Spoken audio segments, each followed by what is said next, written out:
তো আমরা এখান থেকে শুরু করব। তাহলে আমরা গতদিন পড়েছিলাম, দেখো কি বলা হয়েছে বলো তো। এখানে লাভারে বিলাভেড যে নামটা, সে নামটা কি? স্পিকারের বিলাভেড নাম কি? অ্যামি, তাই তো?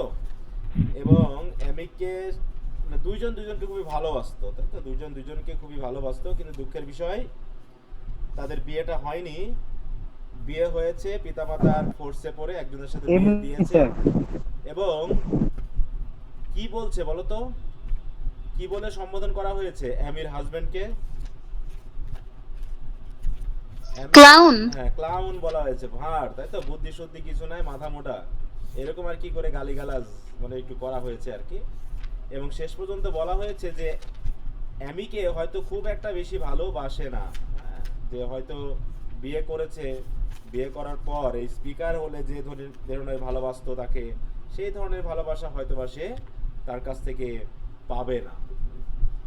তো তাই জন্য সেখানে কি বলছে দেখো, যে হি উইল হোল্ড দি, হ্যাঁ, when his passion shall have spent its novel force, something better than his dog, অথবা a little dearer than his horse, যে তোমাকে সে ভালোবাসবে, তোমাকে সে গ্রহণ করেছে, ধরে রাখবে, কিন্তু হয়তো তার ডগকে বা তার হর্সকে যতটুকু ভালোবাসে তার থেকে কিছুটা বেটার, কিন্তু একদম পূর্ণাঙ্গ ভালোবাসা সে হয়তো তোমাকে দিবে না। হয়তো বা তখন এরকমটা মনে হতে পারে যে what is this, his eyes are heavy. এই হিজ বলতে ওই তার হাজবেন্ডের কথা বলা হচ্ছে, তাই তো? যে তোমার দেখে এরকমটা মনে হতে পারে যে মানে এক ধরনের ব্রিটিশ না, তার প্রতি মানে তার স্ত্রীর প্রতি এক ধরনের বিরক্তি, এই ব্যাপারগুলো হয়তোবা দেখতে পাবে। তাই বলছে যে একসময় তুমি হয়তো দেখবে যে এরকম তোমার মনে হতে পারে এটা আবার কি, তার চোখগুলো কেমন ভারী ভারী লাগতেছে। তাই বলছে যে তার চোখের দিকে তাকিয়ে যে তার যে প্যাশনটা তুমি পাবে, সেই প্যাশনটা think not they are glazed with wine, মনে করার দরকার নেই যে তার এই অবস্থাটা হচ্ছে সে ওয়াইন পান করেছে বা মাতাল, তার জন্য তার চোখ মুখ লাল, হ্যাঁ, বা হচ্ছে একটু বিষণ্ণ। এটা মনে করার দরকার নেই যে এটা তার ওয়াইন পান করার জন্য হয়েছে। বরং go to him, it is thy duty, kiss him, take his hand in thine. বরং সে যেমনই থাকুক না কেন, তোমার তার কাছে যাওয়া উচিত, তোমাকে এবং তোমার ডিউটি তার প্রতি পালন করা উচিত। হ্যাঁ, বলতেছে it may be my lord is weary and that his brain is overwrought, soothe him with thy finer fancies, touch him with the lighter thought. মানে স্পিকার অ্যামিকে যেন শেখাচ্ছে, ঠিক আছে, অ্যামিকে যেন শেখাচ্ছে যে তোমার এই ক্লাউনিশ হাজবেন্ড হয়তোবা তোমার অনেক মানে কি ক্লান্ত থাকতে পারে, তার ব্রেইন হয়তো অনেক কাজে অনেক ডিউটির জন্য ওভারলোড থাকতে পারে। অতএব তোমার কাজ হবে কি করা, সুদ হিম উইথ দাই ফাইনার ফেন্সিস, হ্যাঁ, তোমার যে কল্পনা, তোমার যে আবেগ, হ্যাঁ, তোমার যে শিশুসুলভ চিন্তা ভাবনা, তোমার যে কল্পনা, সেইগুলো দিয়ে, ভালো লাগা দিয়ে তুমি তাকে একটু শান্ত করার চেষ্টা করবে। টাচ হিম উইথ দাই লাইট আর থট, তোমার সেই হালকা পাতলা, হ্যাঁ, ডিপ থট নয়, মানে এরকম আর কি, ডিপ থট নয়, কিন্তু হালকামি ফাজলামি চাইল্ডিশ থট দিয়ে তুমি তাকে একটু স্পর্শ করবে, করে তাকে ভালো রাখার চেষ্টা করবে। He will answer to the purpose, easy things to understand, better thou wert dead before me, though I slew thee with my hand. হচ্ছে he will answer to the purpose, easy thing, তো মানে এখানে বোঝানো হচ্ছে যে তোমরা তোমাদের প্রাত্যহিক জীবনের কাজকর্ম যখন করবে, তোমাদের মধ্যে হয়তোবা এইভাবে ভালো লাগা মন্দ লাগার বিষয়গুলো নিয়ে তোমরা কথাবার্তা হবে, তুমি তাকে আদর করবে, যত্ন করবে, ইত্যাদি ইত্যাদি করবে। হ্যাঁ, অতএব হি will answer to the purpose, তুমি তার সাথে কোনো কথা বলতে চাইলে সে হয়তো উদ্দেশ্য, কথা বলার দরকার আছে তাই হয়তো বা কথা বলবে। ইজি থিংস টু আন্ডারস্ট্যান্ড, তোমার সহজ সহজ কথাগুলো বুঝে তোমাকে সে ভালোবাসবে, ইত্যাদি ইত্যাদি ব্যাপারগুলো থাকতে পারে। কিন্তু আমাদের স্পিকার কি কি বলছে, better thou wert dead before me, কিন্তু আমিও তো তোমাকে ভালোবাসতাম, তা তুমি তার সাথে যে থাকবে, তুমি তার সাথে সংসার করবে, এইটা মানে কল্পনা আমি ভাবতেছি তুমি তার সাথে কি কি করবে, এগুলো যখন আমি ভাবছি তখন আমার মনে হচ্ছে যে তুমি যদি মারা যেতে তাহলে মনে ভালো হতো। Better thou wert dead before me, বলছে কি, দো I slew thee with my hand, মানে এটাই ভালো হতো তার চেয়ে বরং এটাই ভালো যদি আমি তোমাকে আমার হাতেই তোমাকে খুন করতাম, কারণ আমি কল্পনায় তোমার এই বিষয়গুলোকে মানতে পারছি না যে তুমি তোমার হাজবেন্ডকে নিয়ে তোমার প্রাত্যহিক জীবনে তুমি বেঁচে থাকবে, হ্যাঁ তুমি ব্যস্ত থাকবে, আমার কথা তুমি ভুলেই যাবে, এইগুলো আমি যেন ভাবতে পারছি না। দেখো এই ভিক্টোরিয়ান পোয়েট্রির অধিকাংশ পোয়েমে আমরা কিন্তু এই জাতীয় বিষয় পাবো, বুঝতে পারছো? যে বলতে হচ্ছে আনরেসিপ্রোকেটেড, বুঝতে পারছো, লাভ, এই ব্যাপারটা আমরা অনেকগুলোতে পাবো, বুঝতে পারছো? যেমন ইরোনি আছে, তারপর হচ্ছে দ্য লাস্ট রাইড টুগেদার আছে, তারপর হচ্ছে তোমার লোট ওই যে অ্যান্ড্রিয়া ডিল সার্তো আছে, ফ্রা লিপ্পোলিপে আছে, অনেকগুলো কবিতা আছে, কিন্তু ওদের সবগুলো থিম কিন্তু এই জাতীয়, হ্যাঁ, যে আনরেসিপ্রোকেটেড যে লাভ, এইগুলো কতখানি একজন মানে কি একজন হয়তো সিরিয়াস হয় আর একজন হয়তো অতটা সিরিয়াস হয় না তাদের এই সম্পর্কের মধ্যে, কিন্তু যে ব্যক্তি সিরিয়াস হয় তার জীবনে কত বড় ক্ষতি হয় তার একটা মানে অবস্থান কিন্তু তুলে ধরা হয়েছে এইরকম বিষয়গুলো, তাই না? তাই বলছে better thou and were lying hidden from the hard disgrace, rolled in one another arms and silent in a last embrace. এখান দিয়ে কি বোঝানো হলো বলো তো?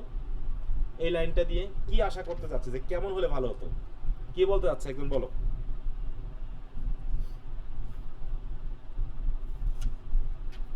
better thou and I were lying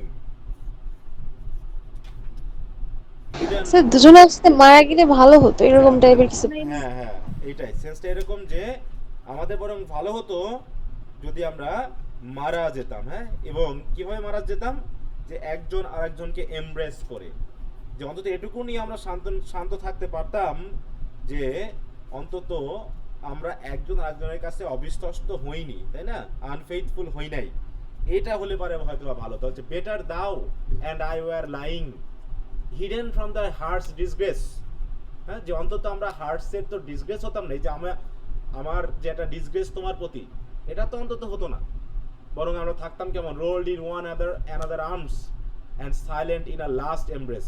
last embrace মানে কি, মৃত্যু না, যে অন্তত একভাবে আমরা হয়তো বা একজন আর একজনের এমব্রেসে থাকতাম। কিন্তু তুমি তোমার স্বামীর সাথে তোমার এই ঘর কন্যার কাজগুলো করবা, তার সাথে কথা বলবা, তাকে তুমি আদর করবা, যত্ন করবা, এটা যেন আমি সহ্য করতে পারছি না। তাই বলছি কি, দেখো, cursed be the social wants that sins against the strength of youth.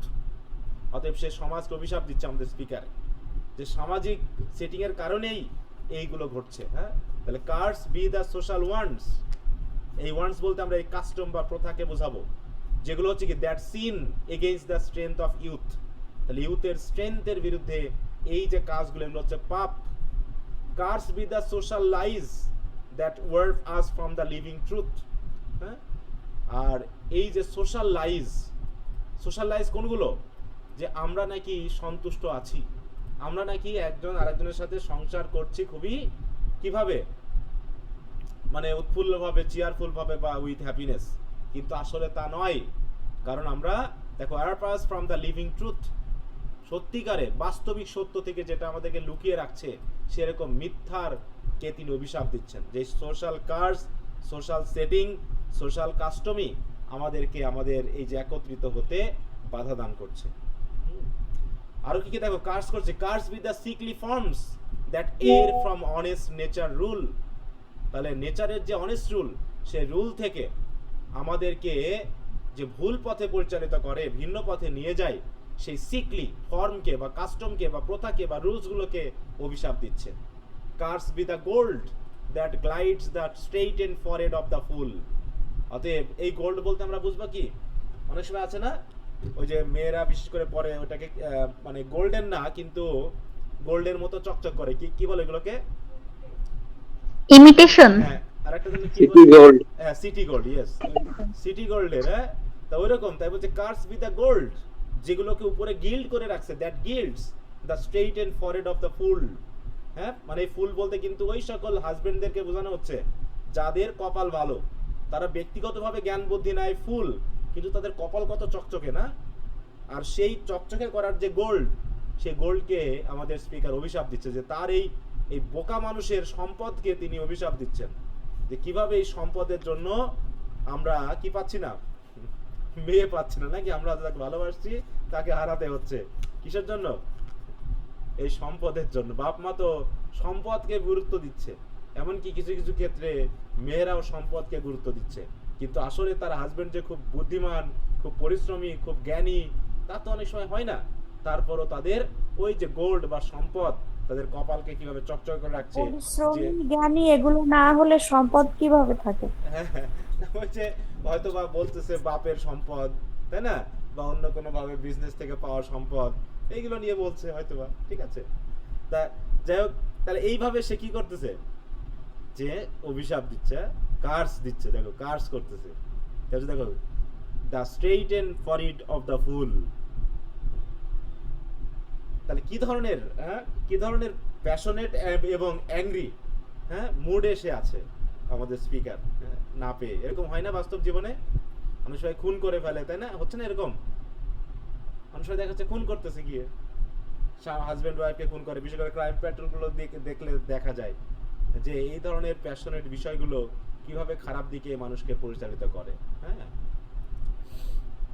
তাই বলছে ওয়েল ইটস ওয়েল, বলছে well it's well that I should blaster. হ্যাঁ, এখানে ব্লাস্টার বলতে কি বোঝানো হচ্ছে? যে এই যে আমি যে মোটামুটি কি হচ্ছি, মানে হতাশ হচ্ছি, বা আমি এগুলোকে মেনে নিবে চলবো, এই ব্যাপারগুলো আমাকে হতেই হবে।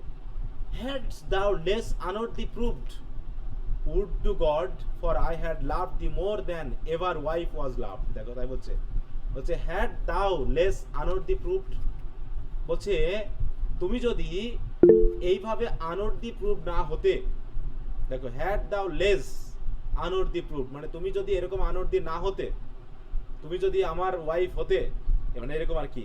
would to God মানে যদি গড চাইতেন, যদি ওটা গডের হাতে, তা বলছে would to God, যদি গড চাইতেন, for I had loved thee more than ever wife was loved, তা তো একজন স্বামী তার ওয়াইফকে যত বেশি ভালোবেসেছে তার থেকে বরং আমি তোমাকে বেশি ভালোবাসতাম। যদি তুমি আনর্দি না হতে, মানে আমার ওয়াইফ হতে, আর গড যদি চাইতো, তাহলে হয়তোবা আমার মতো ভালোবাসা তোমাকে কেউ দিতে পারতো না। ঠিক আছে? Am I mad that I should cherish that which bears but bitter fruit? আচ্ছা, আমি কি আসলে পাগল যে আমি যে চিন্তা ভাবনাগুলো করছি এগুলো তো মানে বিটার ফ্রুট ছাড়া তো অন্য কিছু ফলাচ্ছে না, আমার ভিতরে তো এক ধরনের তিক্ততা তৈরি করছে, কেন তাহলে আমি এই ধরনের চিন্তা ভাবনা এখনো করছি? বলছে am I mad, মানে নিজেকেই তখন মানে একটু বিদ্বেষপূর্ণ মনে হচ্ছে যে আসলেই কি আমি পাগল, যে আমি এখনো সেই চিন্তা করছি যে চিন্তাগুলো আমার ভিতরে বিটার ফ্রুট জন্ম দিচ্ছে, মানে তিক্ত অভিজ্ঞতা বা আমার জীবনকে বিষিয়ে তুলছে। আমি কেন এগুলো নিয়ে ভাবছি? তার নিশ্চয় আমি পাগল হয়ে গেছি। I will pluck it from my bosom, অতএব এই চিন্তাগুলোকে আমি আমার বুজুম থেকে পুরো ছিঁড়ে তুলে ফেলতে চাই। হ্যাঁ, though my heart be at the root. কারণ কি, যদিও এই কি তা বলছে I pluck it from my bosom, মানে আমার বুক বা আমার চিন্তা, আমার কর্ম, মানে ভাবনা থেকে আমি এগুলোকে ছিঁড়ে ফেলতে চাই। যদিও এর রুটটা আছে কোথায়? আমার হার্টে। হার্টটা তো আমি আর বের করতে পারছি না, হার্টটা তো আর আমি নষ্ট করে ছিনিয়ে ফেলতে পারছি না। যদিও এই চিন্তা ভাবনার রুটটা হচ্ছে হার্টে আছে, তারপর আমার মনে হয় যদি আমি এই চিন্তা ভাবনাগুলো চিরতরে একদম মুছে ফেলতে পারতাম, পুরো তুলে ফেলতে পারতাম, তাহলে হয়তো বা ভালো হতো। Never though my mortal summers to such lengths of years should come, as the many wintered crow that leads the clanging rookery home. মানে ওয়ার্ডগুলো, সেন্টেন্সগুলো দেখো অনেকখানি জটিল, তাই না? চিন্তা করে দেখো, এখন যদি তোমরা সেকেন্ড ইয়ারের কবিতাগুলো পড়তে যাও, সহজ লাগবে কিনা বলো তো? এখন যদি সেকেন্ড ইয়ারের কবিতাগুলো তোমরা এখন রিডিং পড়ো, সহজ লাগবে না কঠিন লাগবে? সহজ লাগবে। সহজ লাগবে। তাহলে দেখো, এত ওয়ার্ড জেনেছো, তারপরও কি এখনো নতুন ওয়ার্ড আসছে না? এবং সেন্টেন্স, তারপর হচ্ছে থট, এগুলো কি জটিল মনে হচ্ছে না খুব? যে এত 2 বছর আমরা পড়ে আসলাম, তারপরও কিন্তু আমাদের কাছে কি এখনো মনে হচ্ছে যেন নতুন কিছু পড়তেছি। আবার যখন ফোর্থ ইয়ারে পড়বা, থার্ড ইয়ার শেষ করার পর আমাদের থার্ড ইয়ারের গুলো তখন সহজ মনে হবে, যে আমরা না পড়ে বুঝতেছি। তার মানে কি একটা, কিন্তু দেখো স্টেপ বাই স্টেপ আমরা কিন্তু একটা কি ইমপ্রুভমেন্টের উপর দিয়ে যাচ্ছি, তাই না? ইমপ্রুভমেন্ট হচ্ছে। কিন্তু এই ব্যাপারগুলো দেখো, আমরা যেখানেই নতুন যে ইয়ারে আসতেছি, নতুন যে সাবজেক্টটা পড়ছি, সেখানেই দেখো আমাদের কাছে নতুন ওয়ার্ড, নতুন মিনিং, নতুন সেন্টেন্স, নতুন থট, এগুলো কিন্তু চলে আসছে। আরেকটা বিষয় খেয়াল করো, কিছু কিছু কথা ছিল যেগুলো ফার্স্ট ইয়ারে আমাদের ভিতরে একটু অন্য ধরনের মনোভাব তৈরি করাতো, যেমন এই যে প্রেম, ভালোবাসা, এই কথাগুলো প্রথম প্রথম দিকে আমাদের কাছে কেমন লাগতো না শুনতে। ওয়ার্ড, কিছু কিছু ওয়ার্ড আছে যে ওয়ার্ডগুলো আসলে পারে আমাদের একটু খারাপ লাগতো বা কেমন লাগতো, যেইগুলো এগুলো হয়। এখন কি আর সেই ফিলিংগুলো আছে? ওইরকমটা কি মনে হয় বলো? যেমন হাউ ডু আই লাভ দি কবিতা পড়তে গিয়ে, বা হচ্ছে তোমার ওই গিফট অফ দ্য মেজাই, হ্যাঁ, যে স্টোরি পড়তে গিয়ে লাভ নামক যে ব্যাপারটা প্রথম ইয়ারে বা ফার্স্ট স্যার। ইয়ারে যে ধরনের এক ধরনের অন্য ধরনের ফিলিং দিচ্ছিল, এখন কি আর ওইগুলো শুনলে ওরকমটা মনে হয়? না স্যার। হ্যাঁ, এখন কিন্তু এগুলো ম্যাচিউরড হয়ে গেছে, মানে তোমরা বুঝতে পেরেছো এগুলো স্বাভাবিক একটা রীতি, ধরতে ডাক্তার ইঞ্জিনিয়ারদের মতো, হ্যাঁ, ডাক্তারদের মতো, যে কিছু কিছু বিষয় আছে যেগুলো প্রথম দিকে শুনতে খারাপ লাগতে পারে, কিন্তু ওইগুলো যে আমাদের জীবনের সাথে মানে জীবন ঘনিষ্ঠ যাকে বলা হয়, এবং এগুলো আমাদের নিয়ে ভাবায় বা ভাবতে শেখায়, এই ব্যাপারগুলো কিন্তু সবসময়ের জন্যই আস্তে আস্তে পরিবর্তন কিন্তু হয়ে যাবে। এমনকি মাস্টার্সে গিয়ে বা ফোর্থ ইয়ারে গিয়ে এমন এমন কিছু বিষয় পাবা যেগুলো কিন্তু প্রথম দিকে আমাদের একটু হলেও ভাবাবে, তারপর দেখবে একসময় এগুলো তোমার কাছে স্বাভাবিক হয়ে গেছে। হ্যাঁ, আচ্ছা, তো যাও, এখানে বলতে দেখো যে আমার এই যে তোমার প্রতি আমার যে চিন্তা ভাবনা, এগুলো মনে হচ্ছে আমি যেন আমার বুক থেকে কি টেনে বার করে ফেলি। হ্যাঁ, আমার আর ভালো লাগছে না, কারণ এগুলো আমার জীবনে বিষিয়ে তুলতেছে। বলছে never though my mortal summers to such length of years should come. বলতেছে এই যে দো মাই মর্টাল সামার্স, সামার বলতে কি কি বোঝায়? ইউরোপিয়ান কান্ট্রিতে সামার বলতে আমাদের স্প্রিং এর মতো বোঝায়, তাই না? তাহলে এই সামার এনার কাছে কেমন হয়ে গেছে? যেন আর আসতেছে না। হ্যাঁ, সে যেন শেষ হয়ে গেছে। তাহলে দেখো, though my mortal summer to such length of years should come as the many winter crow that lead the clanging rockery home। দেখো, ক্ল্যাঙ্গিং রোপারি হোম, এগুলো দিয়ে কি বোঝানো হচ্ছে? মানে যেমন করে উইন্টারে ম্যানি উইন্টার্ড ক্রো, ক্রোকে কি আমরা কি শুভ লক্ষণ হিসাবে ধরি নাকি অশুভ লক্ষণ হিসাবে ধরি বলো তো? অশুভ। হ্যাঁ, এবং আমরা যখন কাক ডাকে না বাড়ির আশেপাশে, যখন কাক ডাকে তখন আমরা ওটাকে কি ভাবি বলো তো? যে কেউ না কেউ মারা গেছে। মারা গেছে। তার মানে ব্যাপার হচ্ছে যে আমার কাছে যেন এই যে বলছে, যদিও বলছে নেভার, কখনোই যেন আর আসছে না, যদিও এটা আসার দরকার, যদিও আমি চাই, ঠিক আমার কাছে এমন জীবনটা কেমন হয়ে গেছে, ঠিক অনেকটা উইন্টার ক্রোয়ের মতো, যেমন করে বাড়ির আশেপাশে এসে কি করে, that leads the clanging rookery home. Rookery home মানে কি? একটা বাড়িকে পুরো একদম বিষণ্ণ করে তোলে, বা হচ্ছে জীবন দশায় ওই জায়গাতে যে সুখ শান্তি নিয়ে বসবাস করে থাকার মতো জায়গা, সেরকমটা করে তোলে, এমনটা হয় না। ঠিক আছে তো? আমার আমার বাসা বাড়ি সব যেন কেমন অশান্তিপূর্ণ হয়ে গেছে। হ্যাঁ, মানে পুরো বিতৃষ্ণা ভরা হয়ে গেছে। আমি যেন আর ঠিক মতো সেই যে সামার বা স্প্রিং আসলে যেমন আমরা বোধ করি, এই বোধগুলো যেন আর নেই আমার কাছে। ঠিক আছে, সব জায়গায় অশান্তি, সব জায়গায় এক ধরনের মানে কি বলবো মেন্টাল যে শক, মেন্টাল ডিপ্রেশন, এইগুলো যেন আমার সাথে আছে। তাই বলছে শেষে দেখো প্রশ্ন কি, হোয়ার ইজ কমফোর্ট? আমি কমফোর্টটা পাবো কোথায়? হ্যাঁ, আমি আরাম পাচ্ছি না কোথাও, বাড়িতে পাচ্ছি না, তাই তো, মাঠে পাচ্ছি না, মানে কোথাও যেন আমি ভালো লাগা পাচ্ছি না। In division of the records of the mind can I part her from her self and love her as I know her kind. মানে কি বলছে দেখো এখানে, in division of the records of the mind, মানে আমার মনের যে রেকর্ডগুলো আছে তার প্রতি, হ্যাঁ, তার প্রতি আমার রেকর্ড আছে, কিছু ভালো লাগার রেকর্ড আছে, কিছু খারাপ লাগার রেকর্ড আছে। তাই বলছে can I part her from her self, মানে আমি কি তার কাছ থেকে তাকে কি একটু আলাদা করতে পারবো নাকি পারি না? যে অ্যান্ড লাভ হার, মানে এখনকার যে অ্যামি, সেই অ্যামির কাছ থেকে আমি কি আমার অ্যামিকে বিচ্ছিন্ন করে ভাবতে পারি না? As I know her kind, মানে আমি যেমনটা তাকে জানতাম, তাই তো এখন আমি যা জানি তার থেকে যদি আমার মনকে ডিভাইড করে আমার রেকর্ডগুলোকে, মানে আমার ওর সম্পর্কে যে আমার রেকর্ডগুলো আছে সেই রেকর্ডগুলো থেকে খারাপ অ্যামিকে আমি ভালো অ্যামিতে, মানে আগে যে ভালো ছিল তার থেকে যদি বিচ্ছিন্ন করে আমি আমার ভালো অ্যামি, যেটা যে আমাকে ভালোবাসতো, তাকে যদি ভালোবাসতে পারি, এটা কি করা যায় না? প্রশ্ন এরকম যে আমি কখনো ভাববোই না যে আমার অ্যামি খারাপ হয়ে গেছে। ঠিক আছে, মানে এরকম একটা বিষয় হচ্ছে can I part her from her self, মানে তার কাছ থেকেই তাকে আলাদা আলাদা করে ফেলা, মানে তার যে দ্বিসত্তা, একটা হচ্ছে বিয়ে হওয়ার আগে আর একটা হচ্ছে বিয়ে হওয়ার পরে। তাহলে বিয়ে হওয়ার পরের আমির সাথে আমি বিয়ে হওয়ার আগের আমিকে কি আলাদা করতে পারি না? তারপর আমি তাকে ভালোবাসতে পারি না যেমনটা আমি জানতাম তাকে, as I knew her, kind. এখানে কাইন্ড মানে একদিকে মানে আমার প্রতি সদয় ভালোবাসা দেখানো, এটা বোঝাতে পারে, অথবা তার নেচার বা প্রকৃতিকেও বোঝাতে পারে। হ্যাঁ, তাই বলছি এভাবে কি আমি তাকে আলাদা করে ভাবতে পারি না? কারণ কি, মনটাকে যদি ডিভাইড করতে পারতাম, দিয়ে এই সকল বাজে চিন্তাগুলোকে যদি আমি আমার বুক থেকে, বুজুম থেকে তুলে ছিঁড়ে ফেলে দিতে পারতাম, তাহলে হয়তো আমি শান্তি পেতাম। তাই বলছি আই রিমেম্বার। স্যার কাইন্ড মানে ওই তার যে দুই ধরন, বিয়ের আগে আর পরে। হ্যাঁ, ওরকমটাকে বোঝাচ্ছে, ঠিক আছে না? যে তার ধরন, তাই তো, যে তার নেচার, যেটা আমি বললাম। I remember one that পেরিস্ট।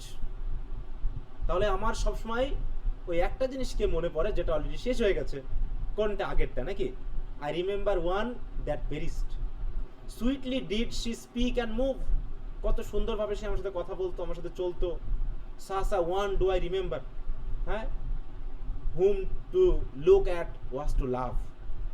আর সেই সময় তার দিকে তাকানো মানেই তাকে ভালোবাসা। হ্যাঁ, মানে তার প্রতি দৃষ্টি ফেলা মানেই ভালোবাসা। দৃষ্টি ছাড়া আমি অন্য যেন কোনো দৃষ্টি তার উপর আমি দিতে পারতাম না। Can I think her as dead? আমি কি তাকে ভাবতে পারি না যে সে মারা গেছে? And love her for the love she bore. এবং সে আমার প্রতি যে ভালোবাসা পোষণ করতো, তার জন্য কি তাকে আমি এখনো ভালোবাসতে পারি না? কেন আমার স্মৃতিতে বারবার এই বর্তমানের এই যে আমার প্রতি যে তার যে ছ্যাঁকা, না, এইটা আমি কেন ভুলতে পারছি না? বলছে no, she never loved him truly. তারপর বলছে না, এটা হতেই পারে না, এটা হতেই পারে না যে আমাকে কখনো সে ভালোবেসেছে। হ্যাঁ, কারণ কি, she never loved me truly, সে সত্যিকার অর্থে আমাকে ভালোবাসেনি। লাভ ইজ লাভ ফর এভারমোর, কারণ ভালোবাসা চিরতরে ভালোবাসাই, এটা কখনো ভালোবাসাহীনতা হতেই পারে না। এ কারণেই অতএব সে যে আমার প্রতি ভালোবাসা পোষণ করতো, তার জন্য আমি যে ভালোবাসবো, এটা হতেই পারে না, কারণ সে আমাকে ভালোবাসেইনি। আর যদি ভালোবাসতোই তাহলে এমনটা কখনোই হতে পারতো না। অতএব সে খুব ব্রিটিশটা পড়ে গেছে। কমফোর্ট, কোথায় সে comfort? Comfort scorn of devils. Comfort জিনিসটা যেন ডেভিলসের একটা স্কর্ন, একটা ভ্রুকুটি। এটা যেন আমি আর ভাবতেই পারছি না, আমি যেন স্বস্তি পাচ্ছি না। This is truth the poet sings. আর এই সত্যকেই মনে হয় পয়েটরা কি করে? গেয়ে থাকে। এই সত্যটাই যেন কবিরা আসলে তুলে ধরে। কারণ কি, that are sorrow's crown of sorrow is remembering happier things. দেখো, তাই বলছি কি, আমরা যত বেশি হ্যাপিয়ার থিংস মনে করব, আমাদের সরোস ক্রাউন অফ সরো, তাতে আমাদের কি কি হবে? সরোর আরো কি হবে? কমবে না বাড়বে? সরোস ক্রাউন অফ সরো। হ্যাঁ, যত আমরা হ্যাপিয়ার বিষয়গুলোকে রিমেম্বার করব, তত আমাদের সরো আফটার সরো উইল কাম। হ্যাঁ, তাই বলছে ড্রাগ দাই মেমোরিজ লেস দাও লার্ন ইট। ড্রাগ দাই মেমোরি। হ্যাঁ, ড্রাগ দাই মেমোরি মানে কি? মানে ভুলে যাওয়া নাকি? মানুষ ওই যে যারা হচ্ছে জিল্টেড হয়, বা যারা হচ্ছে প্রেমে ব্যর্থ হয়, তারা অনেকে আছে না, নেশায় পড়ে যায়। বলো, কিছুদিন আগে একটা নেশা গান উঠছিল না? নেশার গান উঠছিল না? নেশার জন্য কি একটা গান উঠছিল কিছুদিন আগে, খুব চললো, শুনছিলা সবাই? কোথা থেকে শুনছেন? হ্যাঁ, এই তো মানে ফেসবুকে দেখা যায়, বা ছেলে মেয়েরা সব রাস্তায় রাস্তায় বাজাতো নেশা।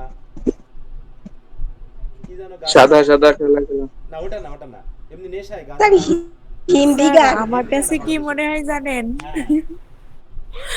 আমাদের শিক্ষক যারা, মানে গুরুজন যারা, তাদের কানের ভিতর মনে হয় এগুলো ঢোকে না, কিন্তু আপনি শুনে ফেলছেন। হ্যাঁ। না, ছেলে মেয়ে তো খুব বাজাতো আগে, দেখতাম মানে চারিপাশে যখন বক্স টক্স বাজতো, ওই একটা খুব ভাইরাল হয়েছিল তো গানটা, নেশা নাম ছিল গানটার। হ্যাঁ, তো তাই বলছে that are sorrow's crown of sorrow is remembering happier things. তাই বলছে ড্রাগ দাই মেমোরিজ। তাই ভাবে কি হচ্ছে? ড্রাগ দাই মেমোরিজ, তোমার মেমোরিকে তুমি ভুলে যাও, ড্রাগ করে ফেলো, যাতে এই কথাগুলোর মনে না থাকে। লেস্ট দাও লার্ন ইট। যদি তুমি তোমার মেমোরিকে ড্রাগ না করো, তাহলে এইগুলো তুমিও একসময় বুঝবে। Lest the heart be put to proof. হ্যাঁ, অন্যথায় তোমার হার্ট তোমাকে একসময় তোমার সত্যটাকে, তোমার লয়ালটিকে প্রমাণ করতে বলবে, তোমাকে তোমার কাঠ গড়ায় দাঁড় করাবে। সুতরাং drug thy memories in the dead unhappy night and when the rain is on the roof বিশেষ করে যখন তোমার দেখো in the dead unhappy night, গভীর, হ্যাঁ, তোমার স্বামীর সাথে হয়তো গন্ডগোল হবে, তোমার স্বামীর সাথে যখন একটু মানে রেষারেষি হবে, তখন ওই যে আনহ্যাপি নাইটটা তোমাকে এই যে স্মৃতির কথাগুলো মনে করিয়ে দিবে, হ্যাঁ।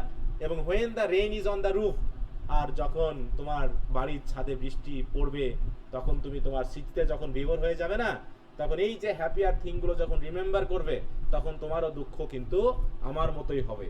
সুতরাং ট্র্যাক দাই মেমোরিজ, দয়া করে তোমার মেমোরিকে তুমি নষ্ট করে ফেলো, হ্যাঁ, তা না হলে আমি যেমনটা কষ্ট পাচ্ছি তুমিও তেমনটাই পাবে। বুঝতে পারছো কি কবিতা না? Like a dog he হান্টস in dreams, দেখো, thou art staring at the wall where the dying night lamp flickers, the shadows rise and fall।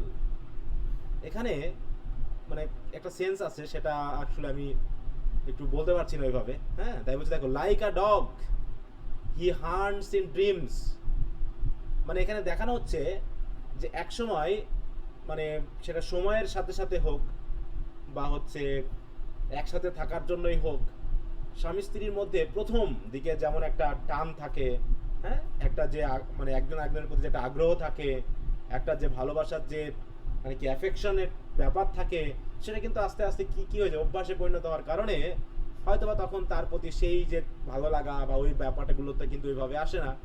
তাই বলছে যে তুমি তখন কি করবে, দেখো, হি হান্টস ইন ড্রিমস, সে স্বপ্নের ভিতরে হান্ট করবে, মানে একটা কিছু বোঝাতে যাচ্ছে, তোমরা একটু বুঝে নিও, লাইক আ ডগ অ্যান্ড দাও আর্ট স্টিয়ারিং অ্যাট দ্য ওয়াল, আর তুমি তাকিয়ে থাকবে দেয়ালের দিকে, মানে সে ঘুমিয়ে স্বপ্নে বিভোর হয়ে সে তার স্বপ্নে বিচরণ করবে, আর তুমি তার ভালোবাসার অপেক্ষায় থাকবে, কিন্তু সে তোমাকে সেই সময়টা দিতে পারবে। তাই বলছে দাও আর্ট স্টিয়ারিং অ্যাট দ্য ওয়াল, তুমি থাকবে মানে কি ওয়ালের দিকে তাকিয়ে, কিন্তু তুমি আসলে ওয়ালের দিকে তাকিয়ে আছো, কিন্তু আসলে কি তুমি তাকিয়ে আছো?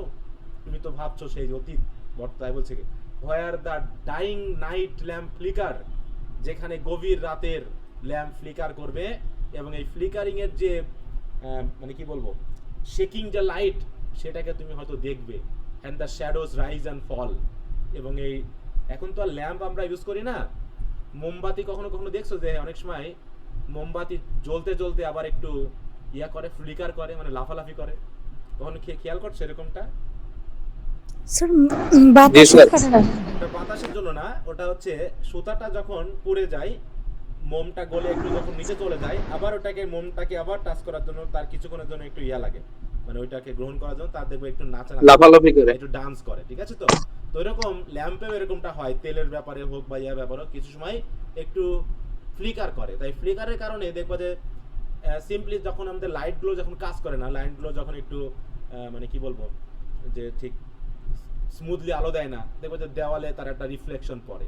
তাই বলছে তুমি হয়তো শুয়ে শুয়ে ওইগুলোই দেখবে, and the shadows rise and fall, তুমি দেখবে কি শ্যাডো রাইজ অ্যান্ড ফল হওয়া দেখবে, কিন্তু আসলেই তুমি এগুলো দেখতেছো, তুমি তাকিয়ে আছো, কিন্তু তোমার ব্রেন চলে গেছে কোথায়, ওই অতীতে। তাই এইগুলোকে রিফার করতে যাচ্ছে, then a hand shall pass before thee, দেখো, pointing to his drunken sleep, to thy widowed marriage pillows, to the tears that thou will sleep, মানে এরকম, মানে তুমি হয়তো বা মনে করে ওই যে স্মৃতিগুলো বলছে না, ড্রাগ দাই মেমোরিজ, মানে তুমি যখন একাকী হয়ে যাবে, যখন ছাদে বৃষ্টি পড়বে, তোমার হাজবেন্ড হয়তো বা সে ঘুমিয়ে তার ঘুমের দিক মানে ঘুমের ভিতরে স্বপ্নে বিচরণ করবে, আর তুমি জেগে জেগে এইগুলো দেখবে আর স্মরণ করবে, হ্যাঁ।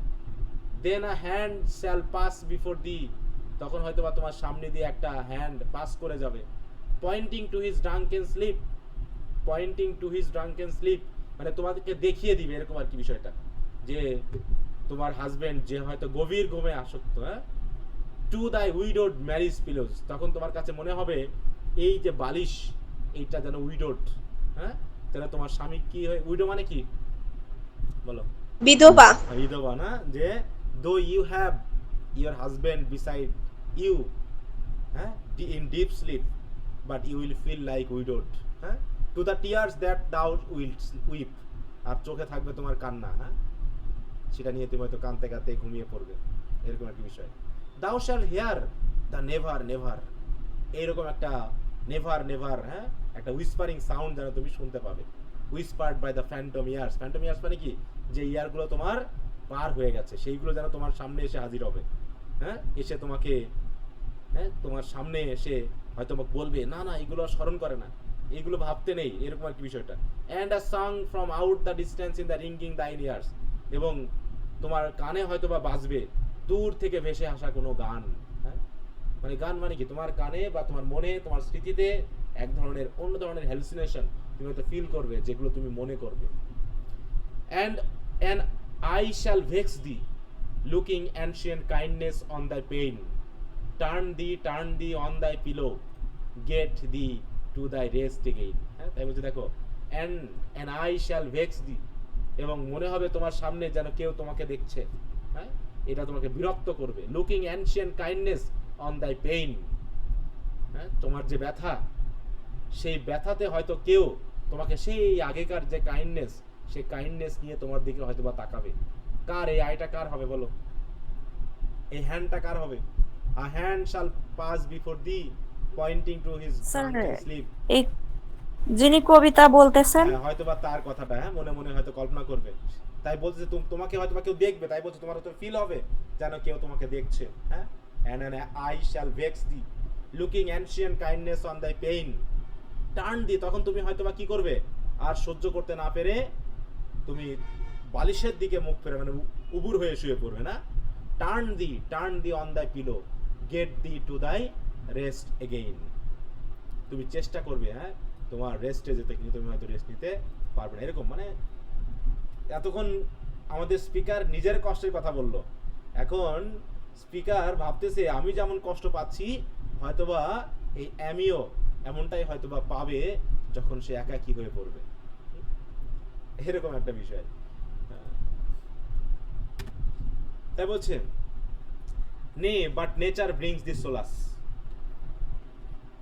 বলছে যাই হোক তারপরেও নেচার ব্রিংস দিস সোলাস, মানে ইয়া করতেছে একটু তার প্রতি হয়তো ভালোবাসার উদ্বেগের কারণেই হোক, যে তার প্রতি একটা শুভকামনা করছে, যে নেচার হয়তোবা তোমাকে সান্ত্বনা দেওয়ার চেষ্টা করবে, আশেপাশের প্রকৃতি, পরিবেশ, তোমার বয়স, হ্যাঁ, সব কিছু।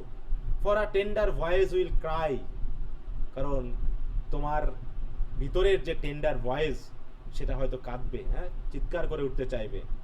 ইট is a purer life than thine, a lip to drain the trouble dry, হ্যাঁ, বলছে হয়তোবা a purer, it is a purer life than thine, মানে তোমার যে জীবন যেটা তুমি এখন যাপন করছো সেটার থেকে হয়তোবা তখন পিওরার লাইফ তুমি অনুভব করবে। It is a purer life than thine, a lip to drain the trouble dry, হ্যাঁ, a lip to drain the trouble dry, মানে তুমি যে ট্রাভেলের ভিতরে আছো তখন হয়তো তুমি নিজেকেই চেষ্টা করবে, হয়তো বোঝার চেষ্টা করবে, হ্যাঁ, যে আমি হয়তো তোমার সাথে আছি। এই যে লিভ বলতে হয়তো কিস বা এই জাতীয় বিষয়কে বোঝানো হচ্ছে যে তুমি এটা ফিল করবে, তখন, হ্যাঁ, দেখো তো এইখানে একটা জিনিস বোঝানো হলো, কাকে বোঝানো হলো বলো তো? নেচার ব্রিংস দি সোলাস, নেচার তোমার জন্য একটা কি নিয়ে আসবে? সান্ত্বনা নিয়ে আসবে। এই নেচার সান্ত্বনা নিয়ে আসবে মানে কি বোঝানো হচ্ছে? মানে তোমার জন্য, তুমি যখন একাকী ছিলা তারপর তোমার জন্য একটা উপসর্গ আসবে, হ্যাঁ, যে তোমাকে সময় দিবে। সেটা কে আসে? একজন ওয়াইফের বেবি স্যার, বেবির কথা, সন্তান আসবে, তাই না? তাই বলছে কি, বাট নেচার ব্রিংস দি সোলাস, নেচারই তোমার জন্য হয়তো একটা সান্ত্বনার কিছু নিয়ে আসবে। কারণ কি, for a tender voice will Cry, তোমার ভিতরে কি একটা টেন্ডার ভয়েস ক্রাই করে উঠবে, মানে কে? সন্তান, না? তখনই সেই জীবনটা তোমার জন্য হবে কি, it is a purer life than thine, আর তার সন্তানের জীবনটা অথবা সেই সময় তোমার জীবনটা হবে কি, তোমার জীবনের চেয়ে আরো পিওর।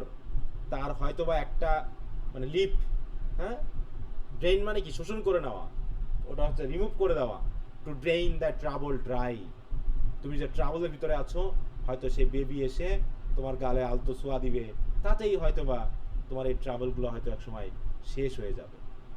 বেবি লিপস, এই দেখো, baby lips will love me down, my latest rival brings the rest. দেখো এবার লেটেস্ট রাইভাল কে? স্পিকারের লেটেস্ট রাইভাল বলো, মানে তার বেবিটাকেও সে রাইভাল মনে করতেছে, যে হয়তো বা বেবি তোমাকে যখন হাসাবে, হ্যাঁ, তোমাকে সান্ত্বনা দিবে, তখন তো তুমি আমার কথা ভুলেই যাবে। তাহলে বেবিটা কি আমার লেটেস্ট রাইভাল হবে না? বুঝতে পারছো? স্যার মানে হাসি পাচ্ছে খুব। কবিতাটা শুনে হাসি পাচ্ছে না? হ্যাঁ, তাই হচ্ছে baby's lips will love me down. হ্যাঁ, মানে আমাকে তোমার কাছ থেকে দূরে সরিয়ে দিবে। হ্যাঁ, বা তখন তুমি আমার কথা হয়তো মনেই করবে না। লাভ ডাউন মানে কি? লাভ ডাউন মানে এখানে ঘৃণা করা বা হচ্ছে মনে না করা বা ভুলিয়ে দেওয়া, এরকম একটা। অতএব my latest rival brings the rest, babies fingers waxen touches press me from the mother's breast. দেখো আমাকে প্রেস করে বার করে দিবে, হ্যাঁ, মাদার ব্রেস্ট থেকে। ও দ্য চাইল্ড টু, হ্যাঁ, স্যার clothes আমি the একটু father. লিভ নিলাম, একটু সমস্যা আছে তো। আচ্ছা ঠিক আছে, হ্যাঁ, আচ্ছা। তাই বলছে দেখো, the child to close the father with a dearness not his due. তাহলে চাইল্ড, তাহলে যে চাইল্ডটাকে এই মা আদর করবে, তা সেই চাইল্ডটার ফাদারেরও তো কিছু ক্লোথস, এখানে ক্লোথস বলতে কি বুঝবো? এখানে পোশাককে শুধু বোঝাবে না, কিন্তু তারও অংশগ্রহণ আছে না এই সন্তান, এই সন্তানের, তাই তো?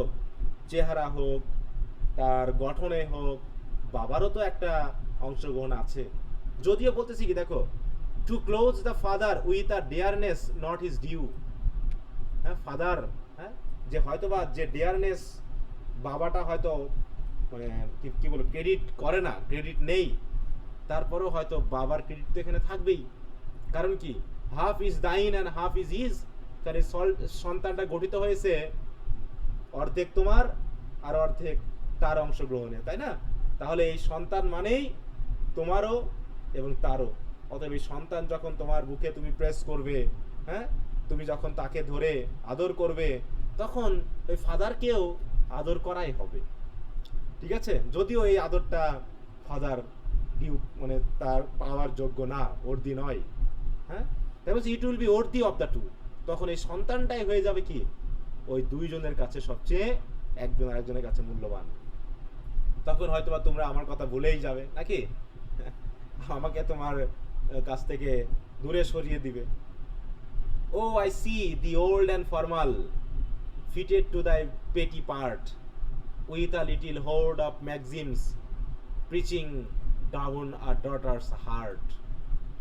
তাহলে কি বলছে, আমি আবারও দেখতে পাচ্ছি, I see the old and formal fitted to thy petty part with a little hoard of maxims preaching down a daughter's heart. আমিও সেই পুরনো কথা ভাবতে পারছি। তাহলে বেবিটা যদি মেয়ে হয় নাকি, তাহলে এই যে বাবা মা আবারও কি তোমার বাবা মা যেমন করে তোমার হৃদয়ে একটা প্রিচিং করেছে, তেমন তোমরাও সেই প্রিচিং আবার এই ডটারের হার্টে করবে।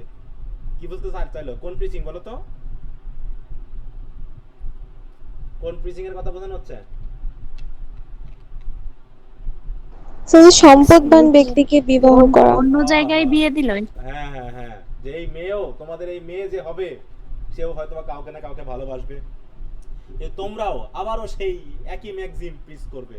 হ্যাঁ, দেখো, with a little hoard of maxims, যেটা অলরেডি তোমরা হোল্ড করে দেখছো, সেটা আবার পিচিং ডাউন করবে আর ডটার্স হার্ট, সেও আবার হয়তো বা কাউকে ভালোবাসতো, তাকে প্রত্যাখ্যান করে আবার তোমাদের প্রচারে, হ্যাঁ, এনকারেজড হয়ে সে হয়তো আর একজনকে বিয়ে করবে। এই তারপর they were dangerous guides the feeling, she herself was not exempt. তাহলে সেও কিন্তু এখান থেকে মুক্ত নয়, এই ডেঞ্জারাস গাইডস। হ্যাঁ, দেখো, they were dangerous guides the feelings. তাহলে তারা হচ্ছে ডেঞ্জারাস গাইডস। কারা বলো? এই যে ম্যাগজিমগুলো নাকি, এই ম্যাগজিমগুলো হচ্ছে কি ডেঞ্জারাস গাইডস। সেও এখান থেকে মুক্ত নয়, she herself was not exempt, truly she herself had suffered. এরকম আর কি, যে সেও perish in thy self contempt. দেখো, সেও একসময় কি করবে, সে সাফার করেছে বা করবে, এরকম একটা সেন্স আসছে, Paris in thy self content. অতএব এইভাবেই তুমি হয়তো বা কি হবে এই বিষয়গুলো, এই যে দেখো এটা কোটেড মার্ক, কিন্তু এই ম্যাগজিমটা হয়তো যখন তুমি এটা হয়তো বা পেরিস হয়ে গেছে, এটা হয়তো তোমার ভিতরে এরকম একটা কন্টেম্প ছিল, কিন্তু এইটা আবারও তোমরা প্রচার করবে এক সময়। Overlive it, lower yet be happy, wherefore should I care? I myself must mix with action, lest I wither by despair. অতএব ওভারলিভ মানে কি? এটা ওভারলিভ ইট মানে আরো বেশি দিন বাঁচুক, হ্যাঁ, আরো থাকুক, হ্যাঁ, এটা এই ঘটনাগুলো এভাবে চলতে থাকুক, যদিও লোয়ার ইয়েট, তারপরও বি হ্যাপি, সুখী হওয়ার চেষ্টা করো। wherefore should I care? অতএব আসলে আমি আর কি ভাববো বা কি ভাবা উচিত, আমি কিসের প্রতি কেয়ার করব? অতএব I myself must mix with action, আমাকে কোনো কাজে জড়িয়ে পড়া উচিত, আমাকে কোনো কাজে ব্যস্ত হয়ে পড়া উচিত, কারণ আমি যদি কোনো অ্যাকশনে মিক্স না হয়ে যাই, lest I wither by despair, অন্যথায় হয়তো বা হতাশায় আমি পুরো শেষ হয়ে যাব। সুতরাং তোমরা তো তোমাদের মতো ব্যস্ত হয়ে যাবে, তোমাদের সন্তান নিয়ে তোমরা থাকবে, তোমাদের সন্তানকে ওই একই প্রচারণায় প্রচার করে আবার তার জীবনটাকে তোমরা এভাবেই নষ্ট করবে, ডেঞ্জারাস করে তুলবে, তাকে সাফারিং করে তুলবে, এটা চলবেই। অতএব তোমরা সুখী হও, তারপরে কি হবে না হবে সেগুলো ভেবে আমার লাভ কি? বলো, আমার এগুলো ভেবে কোনো লাভ আছে? কোনো লাভ নেই। দেখো, এরকম একটা কবিতা পড়বো, দ্য লাস্ট রাইড টুগেদার, হ্যাঁ, নিজেকে সান্ত্বনা দেওয়া, জোর করে সান্ত্বনা দেওয়া, হ্যাঁ, এরকম একটা ব্যাপার, যে কোনো কিছু না পাওয়ার ফলে যে কষ্ট, সেই কষ্টটা ঢাকার জন্য জোর করে সান্ত্বনা নেওয়া, সেলফ কনসোলেশন। এখানে ব্যাপারটা এরকম না যে I my self must mix with action, অন্যথায় কি হবে, আমি হতাশায় পুরো শেষ হয়ে যাব। তাই আমি কি কাজ করব? আমাকে কাজ করতে হবে। আমি আর এইভাবে একা একই বসে, হ্যাঁ, শুধু তোমার কথা ভেবে আমি আমার জীবনটাকে নষ্ট করে দিতে চাই না। What is that which I should turn to? তাহলে আমি কোন দিকে ফিরবো, কি কাজ করব? লাইটিং আপন ডেইজ লাইক দিস, হচ্ছে এইরকম দিনের ক্ষেত্রে, এই যে দিন, এই দিনগুলো আমি কিভাবে পার করব? Every door is barred with gold but open, দেখো, and opens but to golden keys, এটা খেয়াল করো। বলছে প্রত্যেকটা দরজা, এই দরজা বলতে কি বোঝানো হচ্ছে? বাড়ির দরজাকে বোঝানো হচ্ছে নাকি সম্ভাবনার দরজাকে বোঝানো হচ্ছে? কাজের বা সম্ভাবনা বা সাকসেস দরজাকে বোঝানো হচ্ছে? বলো স্যার, সে যে ই করার কথা বললো, যে যে কোন আমি কোনো পথে কাজ যাবে, করবো, তাই না? কোন হ্যাঁ, কাজ কোন করবে, পথে সেই যাবো, দরজা। হ্যাঁ। তো বলছে দেখো, প্রত্যেকটা every door is barred with gold, gold দিয়ে বাঁধা, হ্যাঁ, মানে তালাবদ্ধ। এগুলোকে খুলতে হলে কি লাগে? দেখো, and opens but to golden keys, golden key ছাড়া তো আর ওইগুলো খোলাও যায় না। এই গোল্ডেন কি বলতে কি বোঝানো হচ্ছে? বলো, ভাগ্য। স্যার, তার ভাগ্য কি? হ্যাঁ, ভাগ্যকে বোঝাবে, এগুলো খুলতেও কপাল লাগে। তাই বলছে দেখো, every door is barred with gold, প্রত্যেক সফলতার দরজা তো বন্ধ, গোল্ড দিয়ে বন্ধ। আর এই গোল্ডের দরজা খুলতে হলে আমাকে তো গোল্ডেন কি লাগবে, এরকম কপালও তো আমার নেই, হ্যাঁ। তা আমি কি দিয়ে খুলবো? যে every gate is thronged with suitors, all the markets overflow, আর প্রত্যেকটা জায়গাতে মানুষের অভাব নেই, হ্যাঁ। বলছে every gate is thronged with suitor, মানে কি? সুটার মানে হচ্ছে কি? প্রত্যাশী, প্রাণীপ্রার্থী, হ্যাঁ, মানে যারা প্রত্যাশা করে। দেখো তো, এমন কোনো পেশা আছে আমাদের দিক থেকে যদি আমরা ধরি, এমন কোনো পেশা আছে যে পেশাতে মানুষের অভাব আছে? যে একটা 5 জনেরও যদি দেওয়া হয়, বিজ্ঞাপন দেওয়া হয়, তাতে অন্তত 50 থেকে 60, কেন মিনিমাম 1 লাখ অ্যাপ্লাই করবে, আছে না এরকম? তাই বলছে আমি কি করব? Every gate is thronged with suitor, thronged with মানে কি? মানে একত্রে, মানে কি বলবো, প্রচুর পরিমাণে মানুষ যাওয়া ওই জায়গাতে, প্রত্যেকটা দরজা যেন একদম হয়েছে, ভিড়, মানুষের ভিড়ের শেষ নাই। And all the markets overflow, এবং প্রত্যেকটা মার্কেট তো ওভারফ্লো হয়ে আছে। তাহলে আমি কি করব? I have but angry fancy, আর আমার তো শুধুমাত্র ওই অ্যাংরি ফ্যান্সি ছাড়া আর কিছুই নেই। So what is that which I should do? তাহলে আমার কি করা উচিত, আমি কি করব? আমি এটা ভেবে পাচ্ছি না। বলো, তো এই যদি হয় হতাশ একজন মানুষের ব্যাপার, এটা কি একজন হতাশ মানুষের কথা না?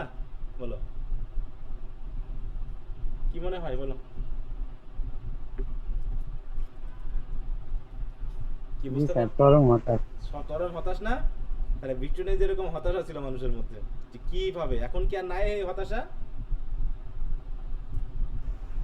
আছে স্যার, এখন আরো বেশি। এখন আরো বেশি নাকি? এখন আরো বেশি। আচ্ছা, তো দেখো কিভাবে বলতেছে যে আমি কি করবো, মানে সে পুরো দিকবিদিক হয়ে পড়ছে প্রেমে ব্যর্থ হয়ে। আমার তো একটা জিনিস সবসময় মনে করি, এই প্রেম জাতীয় বিষয়ে ব্যর্থ হয়ে যারা দিকবিদিক হয়ে যায়, আমার তো তাদেরকে অনেক সময় মনে হয় এদেরকে আমার পুরুষই মনে হয় না মাঝে মাঝে। বুঝতে পারছো, যে জীবনটা তারা ধ্বংস করে দেয়, তাদের জীবনটা ধ্বংস হয়ে যায়। আমার এক স্যার বলতেন যে ওই দেবদাস মানুষ হয়ে লাভ আছে বলো? যারা একজন নারীর প্রেমে ব্যর্থ হয়ে তার জীবনটাকেই সে ধ্বংস করে দিচ্ছে। আর জীবনটা সৃষ্টিকর্তার দেওয়া একটা গিফট, আর এই গিফটটাকে আমরা এতদিন ধ্বংস করে ফেলবো। এই অফ লাভ করছিলাম না আমরা, অফ লাভ, ফ্রান্সিস বেকনের বললাম না? জি স্যার। যে আমরা কি করছি, ওয়ার্শিপ করছি, এবং আমরা ওই যে ফ্যান্সি অ্যাপিয়ারেন্সের দিকে তাকিয়ে আমরা আমাদের গডের দেওয়া যে মহৎ উদ্দেশ্য, হয়তো আমরা অনেক কিছু করতে পারতাম, সেটা থেকে আমাদেরকে কি করে ফেলছে, থামিয়ে ফেলতেছে, আমাদেরকে ধ্বংস করে ফেলতেছে। এটা ঠিক তারই একটা নমুনা যে কিভাবে ধ্বংস হয়ে যায়, সে যেন আর দিক বিদিক খুঁজে পাচ্ছে না। এটা কিন্তু বাস্তব, অনেককেই দেখা গেছে, অনেক সম্ভাবনা ছিল, অনেক ভালো ছিল পড়াশোনা থেকে শুরু করে সব কিছুতে, কিন্তু এই প্রেম জাতীয় জিনিসই কিন্তু ধ্বংস করে দিয়েছে। ভালো ভালো মানুষকে বা স্টুডেন্টকে, এরকম আর কি বিষয়টা। এগুলো খুব খারাপ জিনিস, সেই জন্য তুলে ধরেছে, কারণ এগুলো জীবন ঘনিষ্ঠ ব্যাপার। হ্যাঁ, মানুষকে এগুলো তার বাস্তবতায় ফিল করতে হয়, এবং তারই একটা চিত্র আমাদের সামনে তুলে ধরেছে যে একজন ব্যর্থ মানুষের জীবন চিন্তা ভাবনা কেমন হতে পারে। এর কি কোনো কুল কিনারা আছে বলো তো? এই যে যেগুলো ভাবতেছে, এগুলো ভাবার কি দরকার আছে? এগুলো ভেবে কি কোনো লাভ আছে? হ্যাঁ, হ্যাঁ, কোনো লাভ নাই তো। তারপরও তো এরকম মানুষ ভাবে।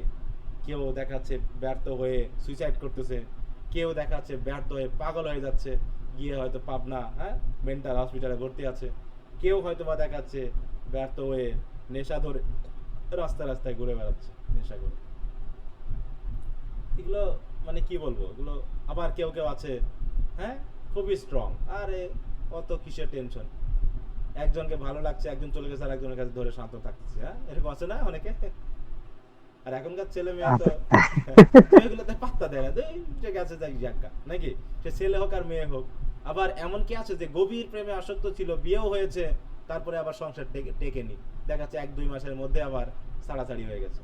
আসলে কোনটা ঠিক আর কোনটা বাস্তব? এগুলো সবই হচ্ছে আবেগ, স্যার আমার চোখের সামনে আমাদের বাড়ির পাশেই হ্যাঁ বিয়ে হয়েছে, যার সাথে বিয়ে হয়েছে সে মানে অনেক ভালো পজিশনে আছে, আচ্ছা, শুধু শ্বশুর বাড়ি গেছে, এসে আর যায়নি। জানি না। পরে তার যার সাথে রিলেশন ছিল সে পড়ালেখা করে, কিছু করে না, নিজেই বাবারটা খায়, হ্যাঁ, কিন্তু তার সাথে চলে আসছে। কি বুঝতে বলো?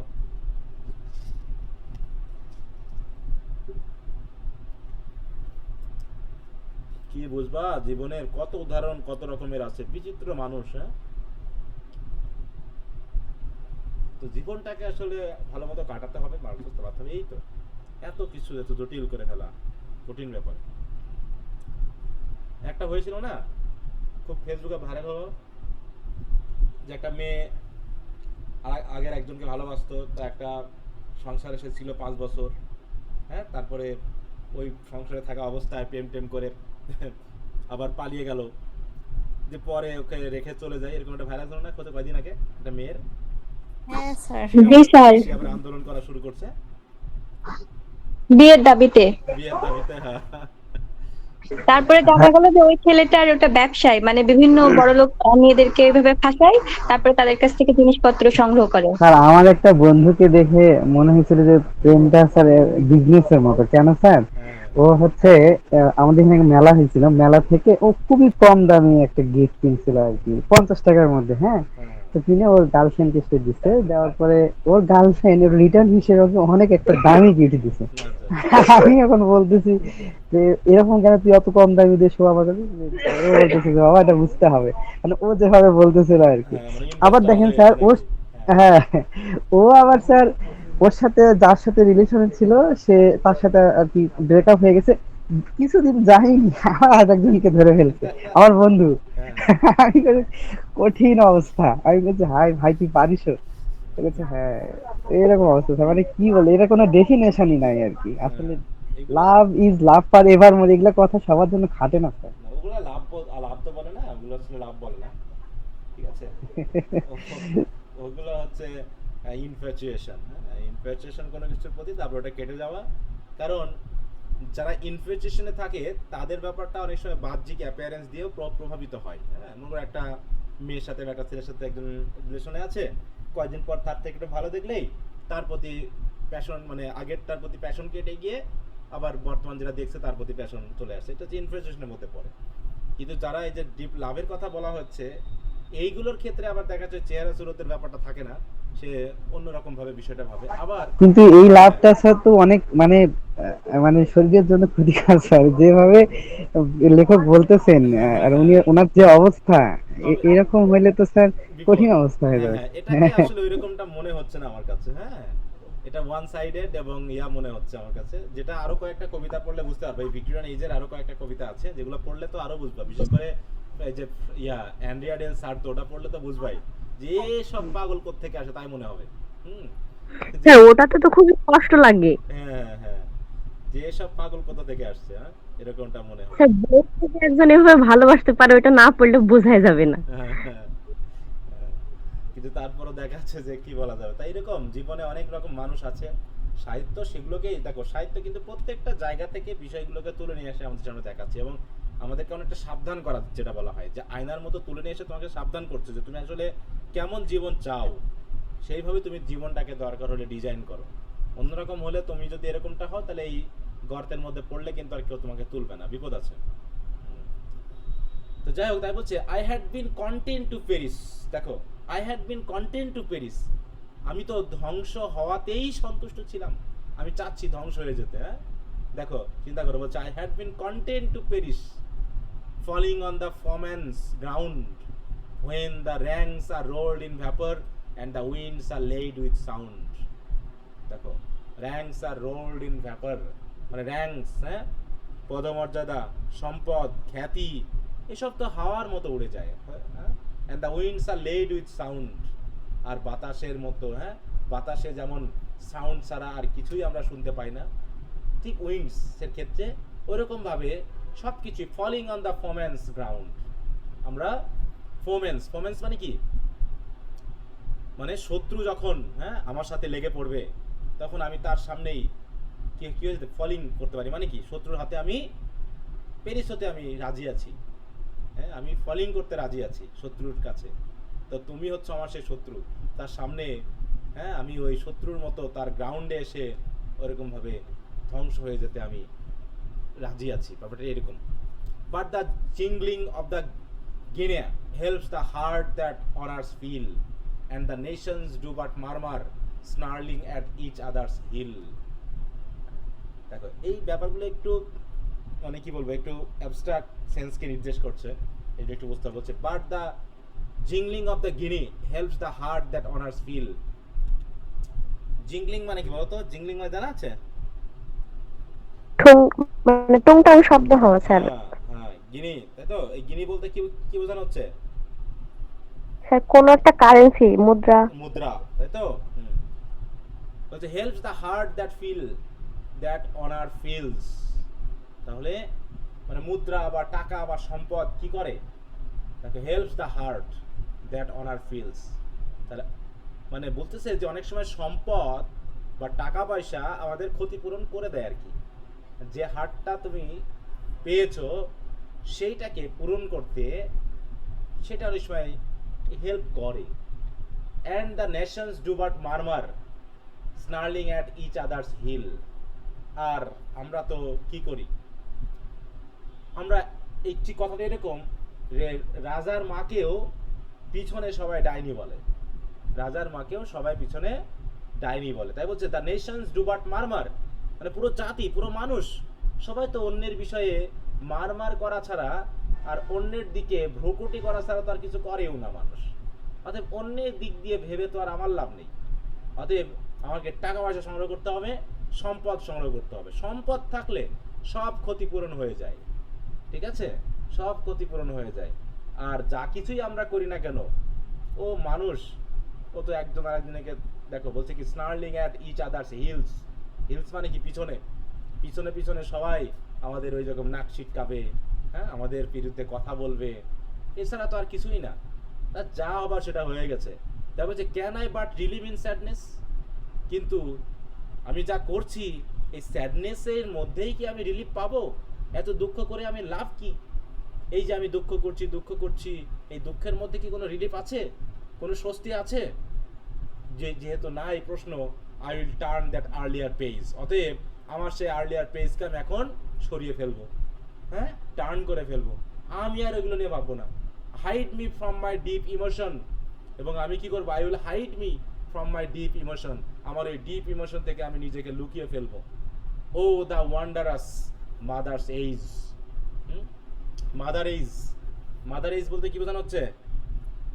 ওয়ান্ডারাস মাদার এইজ, মানে যে এইজে আমার এই ফিলিংগুলো তৈরি হয়েছে, ঠিক আছে তো, যেখান থেকে আমাকে এই ডিপ ইমোশনের মধ্যে ফেলেছে, এটাকে বলছে কি?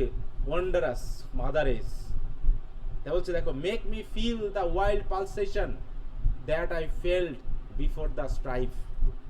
তাই বলছে এখন যে স্ট্রাইফ আমি ফিল করছি, এই ফিল করার পূর্বে আমি যে আগে ওয়াইল্ড পালসেশন ফিল করতাম, সেটা আমাকে দয়া করে আবার ফিল করাও। এই যে ওয়ান্ডার্স মাদার এইজকে বলতেছে, এইজকে সে স্মরণ করছে যে আমাকে সেই এইজে নিয়ে যাও, আমাকে আর বর্তমানে এইজে রেখো না। When I heard my days before me and the tumult of my life, তাই বলছি when I heard my days before me, আমি দেখো আমার সামনে আমি আমার দিনগুলোকে যেন দেখতে পাচ্ছি, আমার জীবনের যে উত্থান পতন, হ্যাঁ, যে মানে কি বলবো, ভাঙা, কষ্ট, দুঃখ, দ্য টিউমাল্ট অফ আওয়ার লাইফ, এগুলো যেন আমি শুনতে পাচ্ছি আমার সামনে।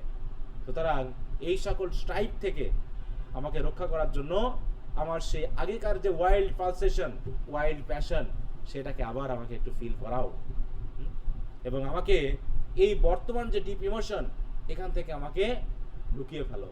তাই তো, আমি আমার এই পেজটাকে দেখো, I will turn that earlier page, আমি সে আর্লিয়ার পেজে চলে যাব। বর্তমান পেজটাকে আমি কি করব? মুছে ফেলবো। আমি সে আগের পেজে চলে যাব, যখন আমি কেমন ছিলাম, একজন বয় হিসাবে আমি আমার জীবন সম্পর্কে যে প্যাশনটা ফিল করতাম, সেইটাকে আমি আবার পেতে চাই ফিরে, হ্যাঁ, না আমি যেন আবার ব্যাকে চলে যাই। দেখো, সবাই কিন্তু বোধ করে যে আমি যে ভুল করেছি, এই ভুল আমি আর করতে চাই না। মনে করো আমি কোনো একটা ভুল করেছি, যে এই ভুলটা আর যেন কেউ না করে, এ কারণে মনে করে আমি একটা বই লিখে গেলাম, তাই না? এবং সেটা পড়লে পারে হয়তোবা আমি যে ভুলটা করেছি, সেই ভুলটা হয়তোবা পরবর্তী যে পড়বে সে হয়তো এই ভুলটা আর করবে না। তো তার ব্যাপারটা ঠিক ওই রকম, যেন সে বোঝাতে চাচ্ছে আমাদেরকে যে আমি কিছু ভুল করেছি, আমি জীবনটাকে এলোমেলো করে ফেলেছি, এখন আমি আমার সেই পূর্বের জীবনে চলে যেতে চাই। হ্যাঁ, দেখো, তাই বলছে yearning for the large excitement that the coming years would yield, eager hearted as a boy when first he leaves his father's field। দেখো, স্যার 1 মিনিট একটা কথা বলি। হ্যাঁ বলো। স্যার আমি একটু মেডিকেলে ছিলাম, তো এই জন্য জয়েন হতে একটু লেট হইলো। আচ্ছা আচ্ছা, ঠিক আছে, সমস্যা নেই। তাহলে যতটুকু কোন টাইমে আছি আমরা, কতটুকু হয়েছে, তারপর থেকে তার আগে একটু রেকর্ড ক্লাসগুলো দেখে নিবা, ঠিক আছে? আচ্ছা ঠিক আছে স্যার। প্রায় 1 ঘন্টার কাছাকাছি এটা। তাই হচ্ছে yearning for the large excitement that the coming years would yield। অতএব এখন আমাকে সেই ইয়ার্নিং ফিল করতে হবে। দেখো, ইয়ার্নিং মানে কি বলতো? ইয়ার্নিং বলতে কি? আগ্রহ। হ্যাঁ, মানে গভীর ডিজায়ার, হ্যাঁ, স্ট্রং উইশ। তাই হচ্ছে yearning for the large excitement that the coming years would yield, মানে সামনের বছরগুলো আমাকে কি ধরনের, হ্যাঁ, কি ধরনের উপহার দিবে, কি ধরনের জিনিস আমার জন্য বয়ে আনবে, তার জন্য যে লার্জ এক্সাইটমেন্ট, সেটা আমি প্রত্যাশা করতে চাই। ঠিক অনেকটা ইগার হার্টেড বয়, দেখো, eager hearted as a boy when first he leaves his father's field, মানে কি, যখন একজন বয় তার বাবার ফিল্ড ত্যাগ করে নিজের ফিল্ডে হাঁটতে চায়। আছে না সবাই, ছেলেরা বিশেষ করে, সবাই নিজের নামে কি করতে চায়? নিজের নামে একটু প্রতিষ্ঠা করতে চায়, নিজের ইনকাম নিজে করতে চায়, হ্যাঁ, নিজের চাকরি নিজে করার জন্য যেমন প্রথম দিনের যে আনন্দ, সেই রকম ভাবে সেই ইয়ার্নিং আমি এখন ফিল করতে চাই। তাই বলছে and at night along the dusky highway near and near dawn sees in heaven the light of London flaring like a dreary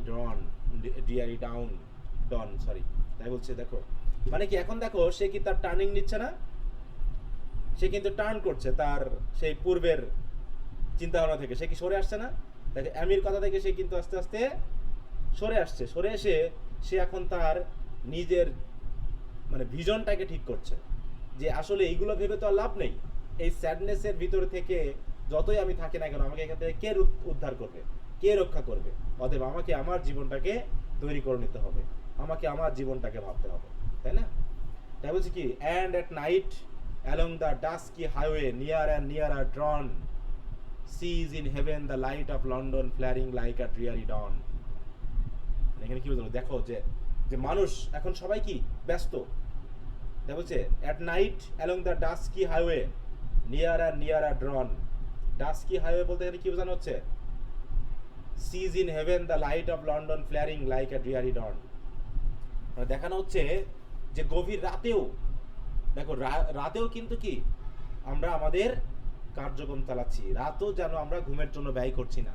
কারণ কি দেখো sees in heaven the light of London flaring, আমরা যেন আকাশে দেখতে পাচ্ছি কি লন্ডনের লাইট কি হচ্ছে উজ্জ্বল আলো বিচ্ছুরিত করছে লাইক আ ড্রিয়ারি ডন। ডন হলে পারে যেমন মানে মানে রাত যেন আর রাত নেই, সবসময় যেন মনে হচ্ছে কি একটা ডন, একটা ভোর, নতুন আকাঙ্ক্ষা। এক একটা ভোর মানে কি বলো, এক একটা ভোর মানে কি এক একটা নতুন স্বপ্নের শুরু না? জি স্যার। হ্যাঁ, তো এরকম সেও ভাবছে যে যেখানে পুরো লন্ডন শহর যেখানে পুরো লন্ডন শহর তার কাজে ব্যস্ত, তার আকাশ পর্যন্ত হ্যাঁ লন্ডন শহরের লাইটে পুরো আলোকিত হয়ে উঠেছে, ফ্ল্যারিং করছে, সেখানে হচ্ছে and his spirits leaps within him to be gone before him then. এই হিম বলতে নিজেকে কবি কিন্তু কল্পনা করছে অ্যাজ আ বয় হিসাবে, হ্যাঁ অ্যাজ আ বয়। তাই বলছে দেখো and his spirit leaps within him to be gone before him then underneath the light he looks at in among the throngs of main.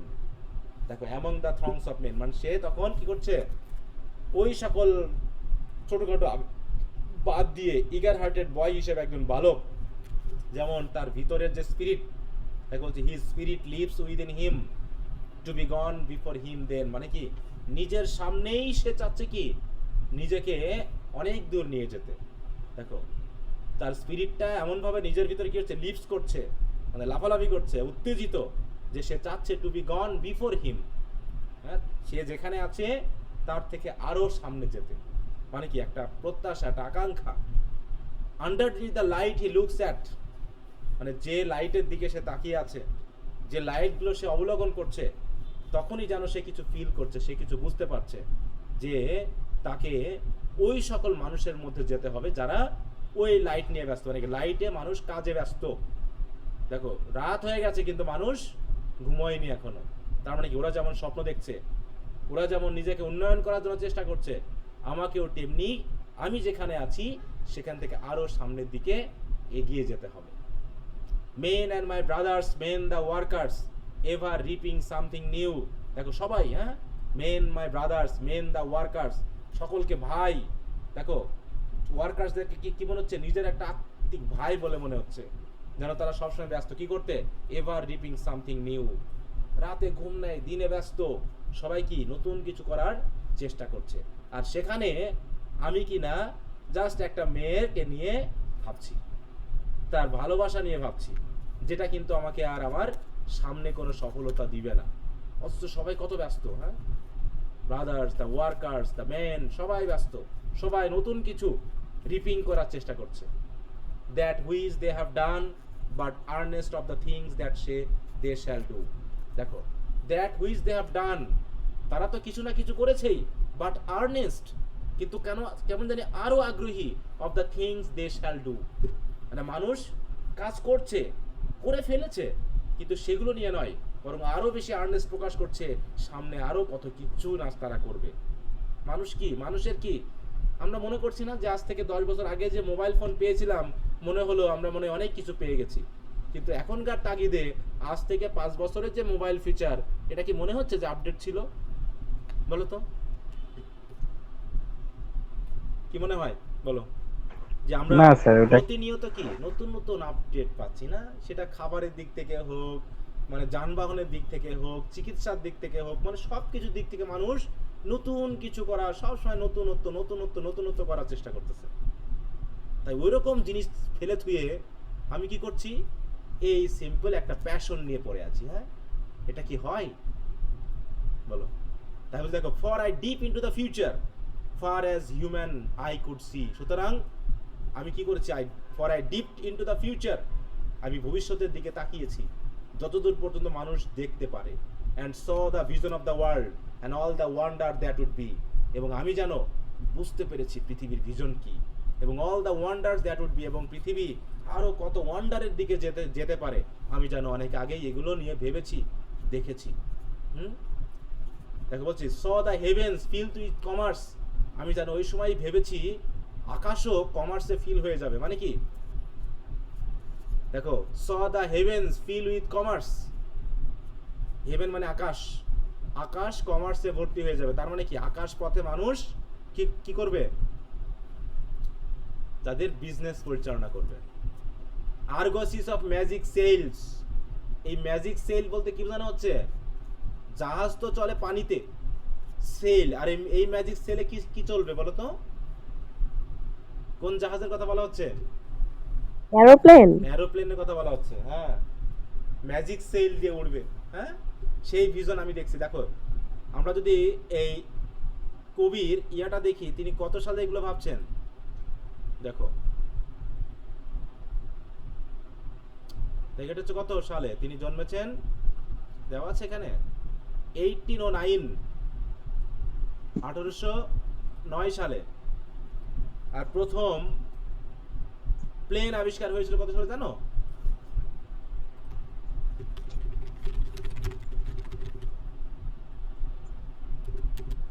Sorry, plane, airplane যেটা 1903 সালে right ব্রাদার্সের দ্বারা। আমি পারপাসে দিলাম ওয়েন, দেখো এই যে কত সালে, আর ওনারা দুই ভাই, রাইট ব্রাদার্স। তো দেখো কত সালে, এটা 1903 সালে। তার মানে তিনি তার আরো 100 বছর আগে, 1809 কিন্তু, আর ওটা হচ্ছে 1803, তার মানে প্রায় 95 বছর না? সেই সময়ের আগেই তিনি ভিশনটা দেখে ফেলেছেন পৃথিবীর, যে পৃথিবী কোথায় যাবে এক সময়। বলছে ম্যাজিক সেলে করে জাহাজ চলবে, এই ম্যাজিক সেল দিয়ে চলা মানে আকাশে ওড়া। হ্যাঁ, তাই বলছে হেভেনে ফায়ার, মানে তিনি কিন্তু এগুলোকে সেই সময়ের, মানে তিনি বোঝাতে যাচ্ছেন যে আমি কত ফিলোসফিক্যাল। হ্যাঁ, I can predict what would happen in the next year, what wonder would be created or invented in the next world. হ্যাঁ, কি হবে না হবে দেখো। তাই বলছে দেখো, স দ্য হেভেন্স, আমি যেন তখনই দেখতে পেয়েছিলাম যে the heavens filled with commerce, argosies of magic sails, pilots of the purple twilight dropping down with costly bales। দেখো, এবং pilot of purple twilight dropping down, ফেলছে তারা। এত তারা কি করছে, ওই পাইলট টুইলাইটে যাওয়া মানে কি জানো? এই পাইলট বলতে কাদেরকে বোঝানো হচ্ছে? ওই যারা ম্যাজিক সেল দিয়ে চালাবে নাকি। Purple twilight dropping down with costly bale, dropping down মানে কি নামা, ফেলা, চলা। কস্টলি বেল মানে কি, ওই যে আমাদের যে সকল মালামাল সেইগুলো। বেলে বাঁধে না, বেল দিয়ে বলো, বিভিন্ন জিনিস বেল বেঁধে নিয়ে আসে, বলে বোঝাচ্ছে। এবং আরো কি বলছি, heard the heavens fill with shouting and there rained a ghastly dew from the nations' airy navies grappling in the central blue. দেখো, এছাড়াও আমি কি দেখছি, heard the heavens fills with shouting, আমি জানো হেভেনকে দেখেছি শাউটিং এ পূর্ণ, মানে আমি দেখেছি সেখানেও মানুষের উপস্থিতি।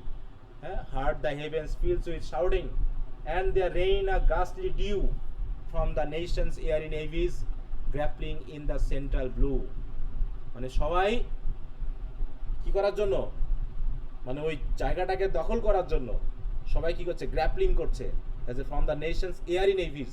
আমরা জানি নেভি বলতে কাদেরকে বোঝানো হয়, নেভি কারা, নৌবাহিনী, তাই না?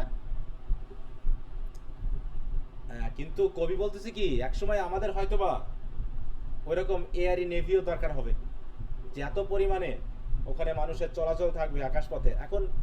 এখন ওই যে মাঝে মাঝে ফেসবুকে দেখা যায় বা বিভিন্ন ইমেজে দেখা যায় যে কি পরিমাণ বিমান চলাচল করে আকাশে, কি পরিমাণ যে এয়ার ট্রাফিকিং যা চলছে বর্তমানে, মানে পুরো যেন আকাশ ভরে যায় মাঝে মাঝে, হ্যাঁ, যে এত বিমান চলাচল করে। দেখো আমরা যদি একটু দেখি,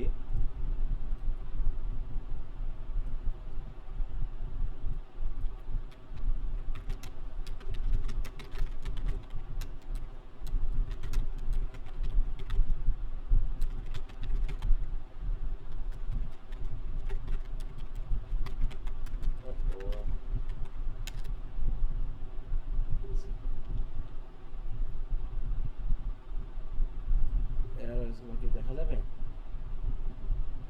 দেখো এই যেটা দেখো কিভাবে একটু দেখাচ্ছে, হয়তো বা দেখা যাচ্ছে ইমেজটা। দেখো এয়ারওয়েজ গুলো কিভাবে কিভাবে জালের মতো করে পুরো বিছিয়ে আছে, এইভাবে চলাচল করে বিমান।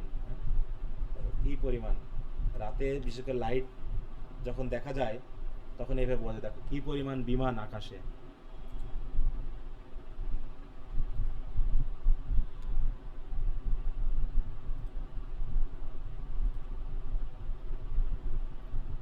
বড় হবে তো, দেখা যাচ্ছে এটা, এগুলো কি বিমান মনে হচ্ছে না ছোট ছোট গুটি মনে হচ্ছে?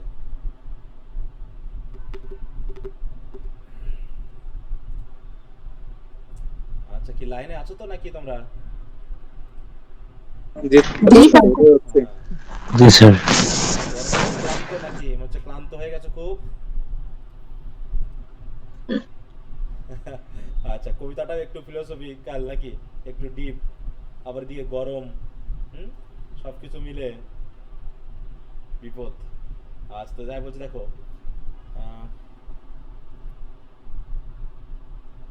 কালকে কি শেষ হবে আগামী ক্লাসে? আজকে মনে হয় শেষ করতে পারবো না, তাই না? তাই বলছে far along the worldwide whisper of the south wind rushing warm with the standard of the peoples plunging through the thunderstorm। চিন্তা করো যে মানুষ থান্ডারস্টর্মের মধ্য দিয়ে চলছে, মানে থান্ডারস্টর্মকেও মানুষ গুরুত্ব দিচ্ছে না। তাই বলছে কি দেখো far along the worldwide whisper of the south wind rushing warm, তাহলে far along the worldwide whisper, তার মানে এখানে এই ওয়ার্ল্ড ওয়াইড উইসপার, এই উইসপার বলতে আমরা ফিসফিসানি বুঝি, কিন্তু আসলে উইসপারিং বলতে কি আমরা ফিসফিসানি বুঝবো, নাকি মানুষের সাথে মানুষের যে যোগাযোগের যে অবস্থানটা, কথা বলা যেটা, সেটাকে আমরা বুঝবো? কোনটা বোঝাচ্ছে বলতো? যে একসময় নর্থ সাউথ সব একসাথে হয়ে যাবে, এখন কি তাই হয়েছে না? দেখো যে সাউথ উইন্ড রাশিং ওয়ার্ম, যেন সাউথ উইন্ড আমাদেরকে রাশিং করে নিয়ে আসছে, মানে কি দ্রুত ছুটিয়ে নিয়ে আসছে। With the standard of peoples plunging through the thunderstorm, যেন with the standard of peoples, এই পিপলস মানে কিন্তু আমরা নেশনস বুঝবো বা জাতি বুঝবো, যেন প্রত্যেকটা জাতি প্রত্যেকটা দেশ একটা নির্দিষ্ট স্ট্যান্ডার্ড অর্জন করার জন্য সকলে যেন থান্ডারস্টর্মের ভিতর দিয়েও প্লাঙ্গিং করে যেন ছুটে চলেছে, মানে কি সবাই তাদের উন্নয়নের জন্য চেষ্টা করছে। এবং এটা যেন আমি তখন ভিজনে দেখতে পেয়েছি। এখন কি এরকম করছে না মানুষ? এখন কি করছে বাংলাদেশ নাকি ভাবতেছে কিভাবে কৃত্রিম মেঘ, আর্টিফিশিয়াল মেঘ সৃষ্টি করা যায়, তাই না? কোন দেশ আর্টিফিশিয়াল মেঘের বিপদে পড়ে গেল কয়েকদিন ধরে? দুবাই, তাই না? হ্যাঁ, চিন্তা করো, মানে আমরা যেন সৃষ্টিকর্তাকে তো আর মানছি না, এখন সবাই সবকিছু আমরা আমাদের হাতে নিয়ে নিয়েছি, তাতে কি আমরা মোটেও নিয়ন্ত্রণ করতে পারছি? বলো, বিপদ, খুবই অবস্থা খারাপ, খুবই অবস্থা খারাপ। আচ্ছা, যাই হোক, এবং বলছে কি এটা চলবে, দেখো এটা বলছে কি যে with the standard of peoples plunging through the thunderstorm, till, সেই পর্যন্ত এই কাজটা চলতে থাকবে, till the war drum throbbed no longer, till and the battle flags were furled in the parliament of man, the federation of the world. তার মানে এভাবেই চলতে চলতে চলতে চলতে এক সময়ের ভিতরে কি কি হবে দেখো, the war drum throbbed no longer, war drum আর বাজবে না। এবং মানে একসময় কি হবে, যে এটাই বোঝানো হয়েছে যে আমরা কি এখন বিশেষ সংগঠনের ভিতরে আছি না? The federation of the world কাকে বলা হয় এখন বর্তমানে বলো তো? জাতিসংঘ। হ্যাঁ, জাতিসংঘ কি এখন নিয়ন্ত্রণ করছে না?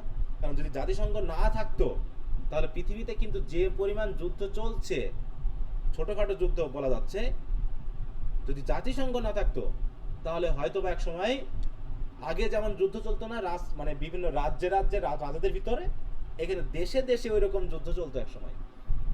তাই বলছে সবাই দেখো কি করছে, হ্রাস করতেছে, ছুটাছুটি করতেছে প্রত্যেকটা জাতি নিজস্ব উন্নয়নের জন্য, এবং উন্নয়ন করার জন্য এক ধরনের ধাক্কাধাক্কি মারামারি যুদ্ধ চলছে। এরও খারাপ দিক আছে, যারা ভেটো দিতে পারে তারা অন্যায় হোক আর ন্যায় হোক হ্যাঁ নিজের নিজের যেটা পছন্দ সেই দিকে ভেটো। হ্যাঁ, এখানে একটা বিষয় আছে মনে করো, সেটা হলো ওই যে তোমার ব্যালেন্স অফ পাওয়ার, বুঝতে পারছো? Balance of power. মানুষ তো বরাবরই, এখন কি যুদ্ধ সেই পরিমাণ হয় যে পরিমাণ যুদ্ধ আগে হতো? একটু বলো তো, আগে যে পরিমাণ যুদ্ধ না, হতো স্যার। এখন কি আসলে সেই পরিমাণ যুদ্ধ হয়? না স্যার। মানুষ আসলে যে হারে যুদ্ধবাদ জাতি, মানে যুদ্ধবাদ প্রাণী, সেই পরিমাণ যুদ্ধ তো হয় না। ক্ষমতাতে মানুষ ব্যবহার করে যুদ্ধ করেই, কিন্তু দেখা যাচ্ছে যে পরিমাণ মানুষ যুদ্ধবাজ, সেই যুদ্ধ কিন্তু এখন বর্তমানে নেই। হ্যাঁ, তখন তো এলাকা ভিত্তিক যুদ্ধ হতো, ট্রাইবে ট্রাইবে যুদ্ধ হতো, ফিল্ডে মানুষ পরে মরে থাকতো। ছিল না একসময় ওই যে আমরা যখন ইয়া পড়লাম আব্রাহাম লিঙ্কনের গেটিসবার্গ অ্যাড্রেস দেখলাম, তাই না? তারপরে এগুলো এরকম আরো অনেক অনেক ব্যাপার রয়েছে যেগুলো মানুষ অনেকখানি সভ্য হয়েছে, যে যুদ্ধ বিগ্রহ এই পরিমাণগুলো কমে গেছে। কিন্তু মানুষকে তুমি শান্তিপূর্ণ কি কখনো পাবা বলো তো? কখনো কি সম্ভব যে মানুষ শান্তিপূর্ণ হবে? এখন তো কোল্ড ওয়ার বেশি হ্যাঁ, ওই তো ছড়িয়ে বলছি, পড়ছে আর যুদ্ধ কি। থাকবে, সবসময় যুদ্ধ থাকবেই, কিন্তু যুদ্ধবিহীন রাষ্ট্র কি আমরা কখনো কল্পনা করতে পারবো যে যুদ্ধবিহীন পৃথিবী? এটা কখনো কল্পনায় আসবে? না স্যার। হ্যাঁ, এটা বরং আমরা এক জায়গায় একটা যুদ্ধ বাজবে, সেটাকে নিয়ন্ত্রণ হবে, আর এক জায়গায় বাদ দিয়ে মানুষ তো যুদ্ধবাজ, মানুষ তো ক্ষমতাবাজ। আজকে একজনকে একটা বন্দুক দিলে মানুষ খারাপ কাজে, ভালো কাজের চেয়ে খারাপ কাজই বেশি করে, তাই না? আজকে পুলিশকে আমরা ভয় পাই কিসের জন্য বলো তো? পুলিশকে আমরা ভয় পাই কিসের জন্য? অপরাধ করেছি তাই ভয় পাই, নাকি ওরা আমাদের অপরাধের মধ্যে জড়িয়ে ফেলাতে পারে যে কোনো সময়, তার জন্য ভয় পাই? কোনটা বলো? আমরা অনেক সময় নেগেটিভ ভয় পাই। জড়িয়ে ফেলতে পারেন জড়িয়ে স্যার, ফেলতে, আমরা তো- নিউজে হ্যাঁ। তো দেখা যায় প্রায় যে কারো পকেটে কোনো একটা নেশাদ্রব্য ঢুকায় তাকে গ্রেফতার হ্যাঁ, করতেছে। এরকম হচ্ছে না? তাহলে ওই রকম মানে কি, তুমি মানে বিশ্বাস তো কাউকে আমরা করতে পারছি না, তাই না? বিশ্বাস তো আমরা কাউকে করতে পারছি না, অর্থাৎ যে ক্ষমতা পাচ্ছে সেই নেগেটিভ দিকে নিয়ে যাচ্ছে। আজ পর্যন্ত পৃথিবীতে ক্ষমতাবাজ ভালো এমন মানুষের ইতিহাস কম আছে, যে ক্ষমতা পেয়ে সে ভালো করেছে এরকম মানুষের ইতিহাস কম। মানুষ প্রধানত ক্ষমতা অস্ত্র পাইলে তো খারাপ কাজই করে। তা ঠিক এরকম একটা ব্যাপার। তাই বলছে যে থ্রব নো লঙ্গার, মানে আর ড্রাম বাজবে না, মানে যুদ্ধের ড্রাম আর বাজবে না। মানে পৃথিবীতে মানুষ সেই স্ট্যান্ডার্ডে পর্যন্ত যাওয়ার জন্য ছুটোছুটি করবে থান্ডারকে পেরিয়ে, যে পরিমাণ গিয়ে মানুষ কি হবে, আর যুদ্ধবাজ থাকবে না। The battle flags were furled in the parliament of man. তখন যুদ্ধে যে ফ্ল্যাগ নিয়ে আগে দৌড়াদৌড়ি করা হতো, সেগুলো আর যুদ্ধ ফিল্ডে নয়, সেগুলো পার্লামেন্টে ফর্ল করা হবে। এবং সেখানে কি থাকবে? The federation of the world, সারা বিশ্বের ফেডারেশন থাকবে। থাকে তো কান্ট্রি ভিত্তিক ফেডারেশন, সেটা হয়ে যাবে কি ওয়ার্ল্ড ফেডারেশন। তাহলে এই কবিতাটা লেখা হয়েছে কত? 1809, মানে 1827 বা এরকম যেটা বলা হচ্ছে। আর জাতিসংঘ তৈরি হয়েছে কত সালে বলো তো? ওয়ার্ল্ড ফেডারেশন তৈরি করার চেষ্টা করেছে অনেক পরে থেকে, দেখো মানুষ, তার মানে কি সেই সময়ে থেকেই মানুষের চিন্তা ভাবনাকে কিন্তু সে বুঝতে পেরেছে যে এরকম একটা জিনিস আসতে হবে এক সময়, তা না হলে পৃথিবীকে স্যার রক্ষা করা যাবে না। একটা অফ টপিকের প্রশ্ন স্যার হ্যাঁ, বলো। জিজ্ঞেস করতেছি একটু। হ্যাঁ, স্যার ইহুদি আর খ্রিস্টান তো মানে শত্রু ছিল এক সময় নবীকে হত্যা করার জন্য, হুম, আর খ্রিস্টানরাও তো স্যার ক্রুসেডে যুদ্ধ করেছিল ওই ফিলিস্তিন এলাকা দখল করার জন্য, কিন্তু সেই এলাকায় আবার ইহুদিদের কাছে দেওয়ার জন্য খ্রিস্টানরাই হেল্প করতেছে। এখানে হচ্ছে এটা তুমি শুধু খ্রিস্টান ব্যাপারটা বলো না, এটা ভুল হবে। হ্যাঁ, ধর্মীয় ব্যাপারটাকে নিয়ে আসা যাবে না, এটা হচ্ছে ওয়ার্ল্ড পলিটিক্সের ব্যাপার। ওই রাষ্ট্র আর কি, ওই হ্যাঁ, প্রধান রাষ্ট্র, হ্যাঁ, হ্যাঁ, এটাই হ্যাঁ, বুঝাইছি। হ্যাঁ, এখানে তুমি ওই ক্রিশ্চিয়ানিটির ব্যাপারটাকে ধরলে একটু ভুল হবে, বুঝতে পারছো?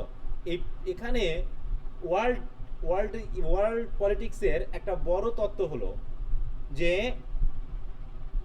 শত্রু বা বন্ধু, চিরতরে শত্রু বা চিরতরে বন্ধু বলে কিছু নেই। কথা বুঝতে পারছো? এরকম একটা স্লোগান আছে। এই পৃথিবীতে বিশ্ব রাজনীতির ক্ষেত্রে, আন্তর্জাতিক রাজনীতির ক্ষেত্রে চিরস্থায়ী বন্ধু বা চিরস্থায়ী শত্রু বলে কিছু নেই, বুঝতে পারছো? যেমন রাশিয়া তো খ্রিস্টান রাষ্ট্র, তাই না? রাশিয়া একটা জি, খ্রিস্টান স্যার। রাষ্ট্র, তাহলে আমেরিকার সাথে ওর বাঁধবে কেন বলো তো? একই তো ধর্মের, তাহলে বাঁধলো কেন? আবার যখন বিশ্বযুদ্ধ হয়েছিল, দ্বিতীয় বিশ্বযুদ্ধ আর প্রথম বিশ্বযুদ্ধ বলো, এখানে কি কারা যুদ্ধ করেছে? এখানে কি হিন্দু বা মুসলিমরা ওই যুদ্ধের ভিতরে ছিল, না খ্রিস্টানরা যুদ্ধ করেছে বলো? খ্রিস্টান ছিল। হ্যাঁ, তাহলে ওটা ওইভাবে ধরা যাবে না, বুঝতে পারছো? ধর্মের সাথে এটার কোনো লিঙ্ক আনার কোনো দরকার নেই। বিশ্ব রাজনীতি এরকমই। আবার এই যে যেমন তোমার এই যে যে ফিলিস্তিনি বা ইসরায়েল ফিলিস্তিনি যে যুদ্ধগুলো চলছে, এগুলোর মধ্যেও কি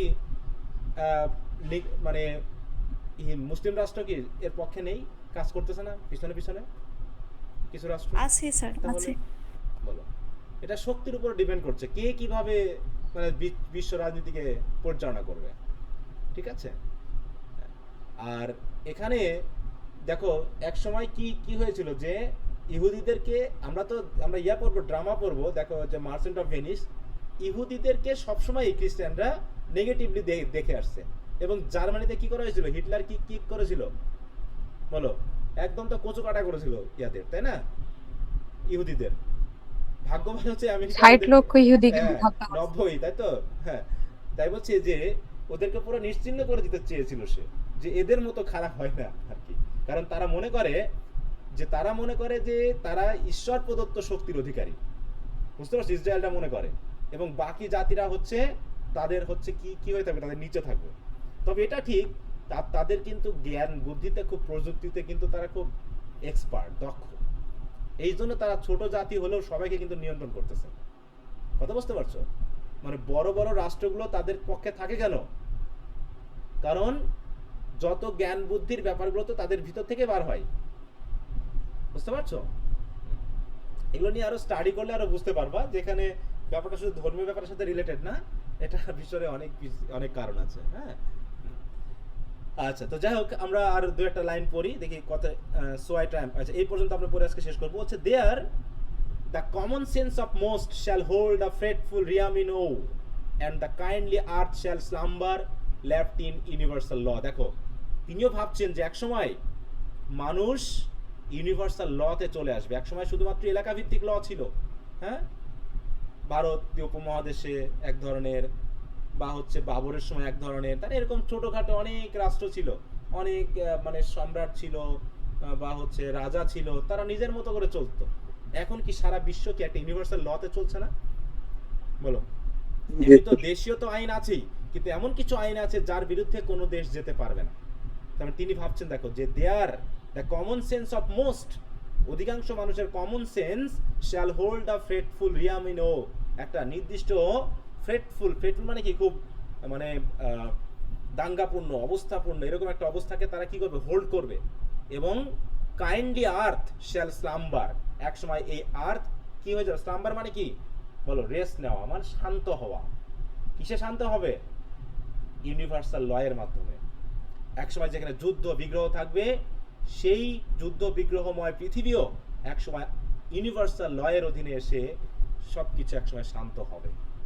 হ্যাঁ, অনেকটাই পৃথিবীতে বললাম কি, যে যুদ্ধ বিগ্রহ সবসময় ছিল এবং সবসময় থাকবে, কিন্তু আজ থেকে 100 বছর 150 বছর আগের যে এলাকা ভিত্তিক যে গন্ডগোল, মারামারি, সেই বিষয়টা কিন্তু এখন বর্তমানে নেই। হ্যাঁ, কারণ এখন একটা ব্যালেন্স অফ পাওয়ার চলছে, সবাই সবার কাছে অস্ত্র থাকার কারণে কেউ কাউকে হঠাৎ করে মানে আক্রমণ করতে পারছে। যেমন পাকিস্তান ভারতের ভিতরে তো কাশ্মীর নিয়ে লেগেই আছে, কিন্তু তাদের ভিতরে কি বড় ধরনের যুদ্ধ হচ্ছে বলো? বড় ধরনের যুদ্ধ কিন্তু, কারণটা কি? Balance of power. যখন একদিকে ক্ষমতা কমে যাচ্ছে আর একজন এসে অ্যাড করে ওই জায়গাটা এমন একটা ব্যালেন্স করে ফেলছে যাতে বড় ধরনের যুদ্ধ না হয়, হ্যাঁ, বড় ধরনের যুদ্ধ না হয়, এরকম একটা বিষয় কিন্তু কাজ করছে। তাই বলছে দেখো যে সো আই ট্রায়াম্প এর my passion sweeping through me left me dry. সুতরাং আমি আমার প্যাশনকেও আমি কি করছি, ট্রায়াম্প করছি, যে আমার যে প্যাশন এই প্যাশনটাকে আমি জয় করে ফেলতে যাচ্ছি, যাতে এই প্যাশন আমাকে সুইপিং থ্রু মি মানে আমার ভিতরে এমনভাবে প্রবাহিত না হয় যে শেষ পর্যন্ত আমাকে পুরো মেরে ফেলে, শুকিয়ে ফেলে, মানে কি আমাকে একদম শেষ করে দিয়ে যায়। এই জন্য আমি আমার এই প্যাশনটাকে জয় করে আমি এই দিকে আসতে যাচ্ছি, হ্যাঁ, আমি আমার নিজের ফিল্ডটাকে, আমি আমার কর্মক্ষেত্রটাকে এমনভাবে বিস্তৃত করতে চাচ্ছি যাতে ওই ছোটোখাটো প্যাশন আমাকে কখনোই এইভাবে আমাকে যেন আঘাত করতে না পারে, আমাকে ধ্বংস করতে না পারে। এবং বলছে কি left me with the palsied heart and left me with the jaundiced eye, যাতে আমাকে ড্রাই করে না ফেলে, আমাকে যাতে আমার হৃদয়টাকে যেন সবসময় মানে কি রোগগ্রস্ত, আতঙ্কগ্রস্ত না করে ফেলে, এবং আমার চোখ, হ্যাঁ, নাক মুখকে দেখো জন্ডিসটাই মানে কি, মানে চোখ মুখ লাল করে ফেলা, মানে সবসময় রাগী, সবসময় নেশাগ্রস্ত, মানে আবেগে নেশাগ্রস্ত, এরকমটা যেন আমাকে না করে ফেলে। এই জন্য আমি এখন ওই সকল বিষয়ের মধ্যে নিজেকে নিমজ্জিত করতে চাচ্ছি। তার মানে কি আমি কোনো অ্যাকশনের ভিতরে নিজেকে জড়িয়ে ফেলতে চাই, তাই না? এটাই কিন্তু তিনি ওই জায়গায় বলছিলেন। কোথায় জানো কথাটা? এই যে I myself must mix with action, হ্যাঁ, আমাকে অবশ্যই কোনো না কোনো অ্যাকশনের সাথে নিজেকে মিক্সড করে ফেলতে হবে। আচ্ছা, তাহলে ঠিক আছে, আজকে এই পর্যন্তই। তোমরা একটু ভালো করে পড়ে নিবা, আবারও একটু রিভাইজ দিবা নিজ নিজ বই থেকে, আর আগামী দিন আশা করি আমরা এটাকে শেষ করে ফেলতে পারবো। ওকে, তো এমনি কারো কোনো কথা আছে?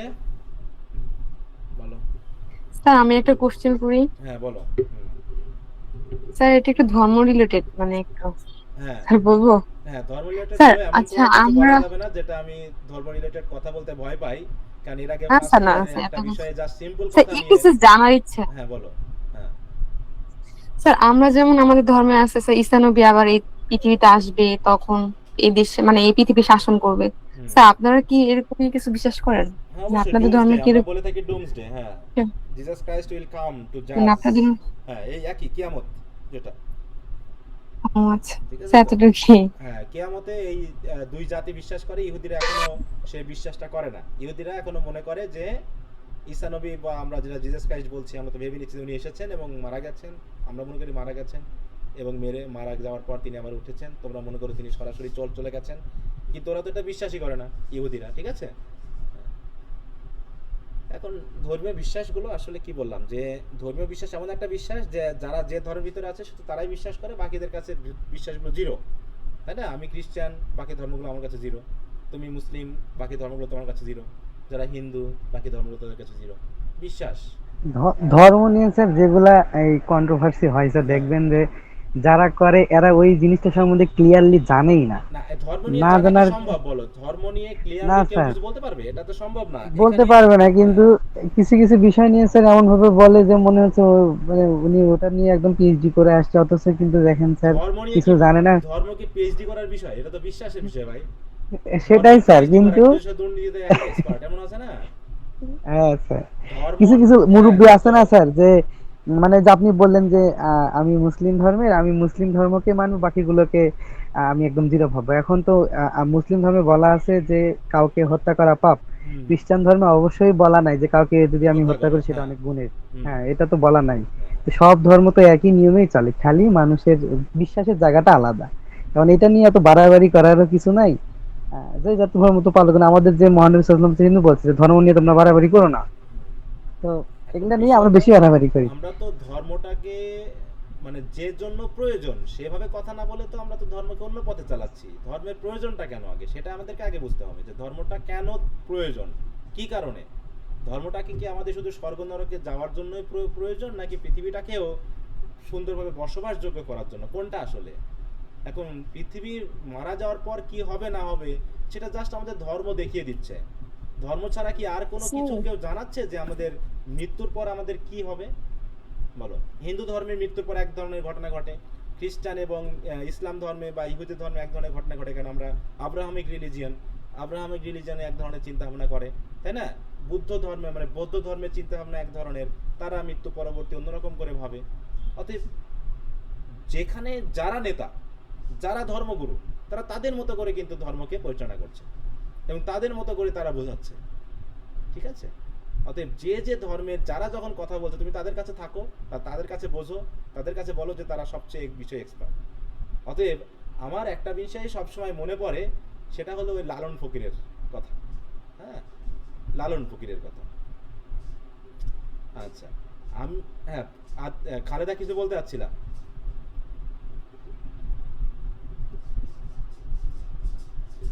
আচ্ছা, স্যার হ্যাঁ, থাক, বলো। বলবো না এখন। না, বলো, যদি তেমন কিছু থাকে বলো। এখানে আমরা ধর্মের খুব গভীরে যাব না বা অন্য কোনো কথা নিয়ে আসবো না যেটা তর্কের বিতর্কে। আমরা কেউ ধর্ম সম্পর্কে জানি না। আমি ধর্ম সম্পর্কে অনেক কিছুই পড়েছি বা করেছি, কিন্তু ওগুলো তর্কের জন্য আমি কখনো ব্যবহার করি না, এটা দরকারও নাই। আমি স্যার ওই যে আপনি বললেন যে পৃথিবীতে শান্তির কথা, হ্যাঁ, এইটা হচ্ছে মানে কোরআনে এভাবে আছে যে তোমরা হলো মধ্যমপন্থী জাতি, মানব জাতির কল্যাণের জন্য তোমাদেরকে সৃষ্টি করা হয়েছে। হুম, এরকম হয়তো সব ধর্মেই আছে।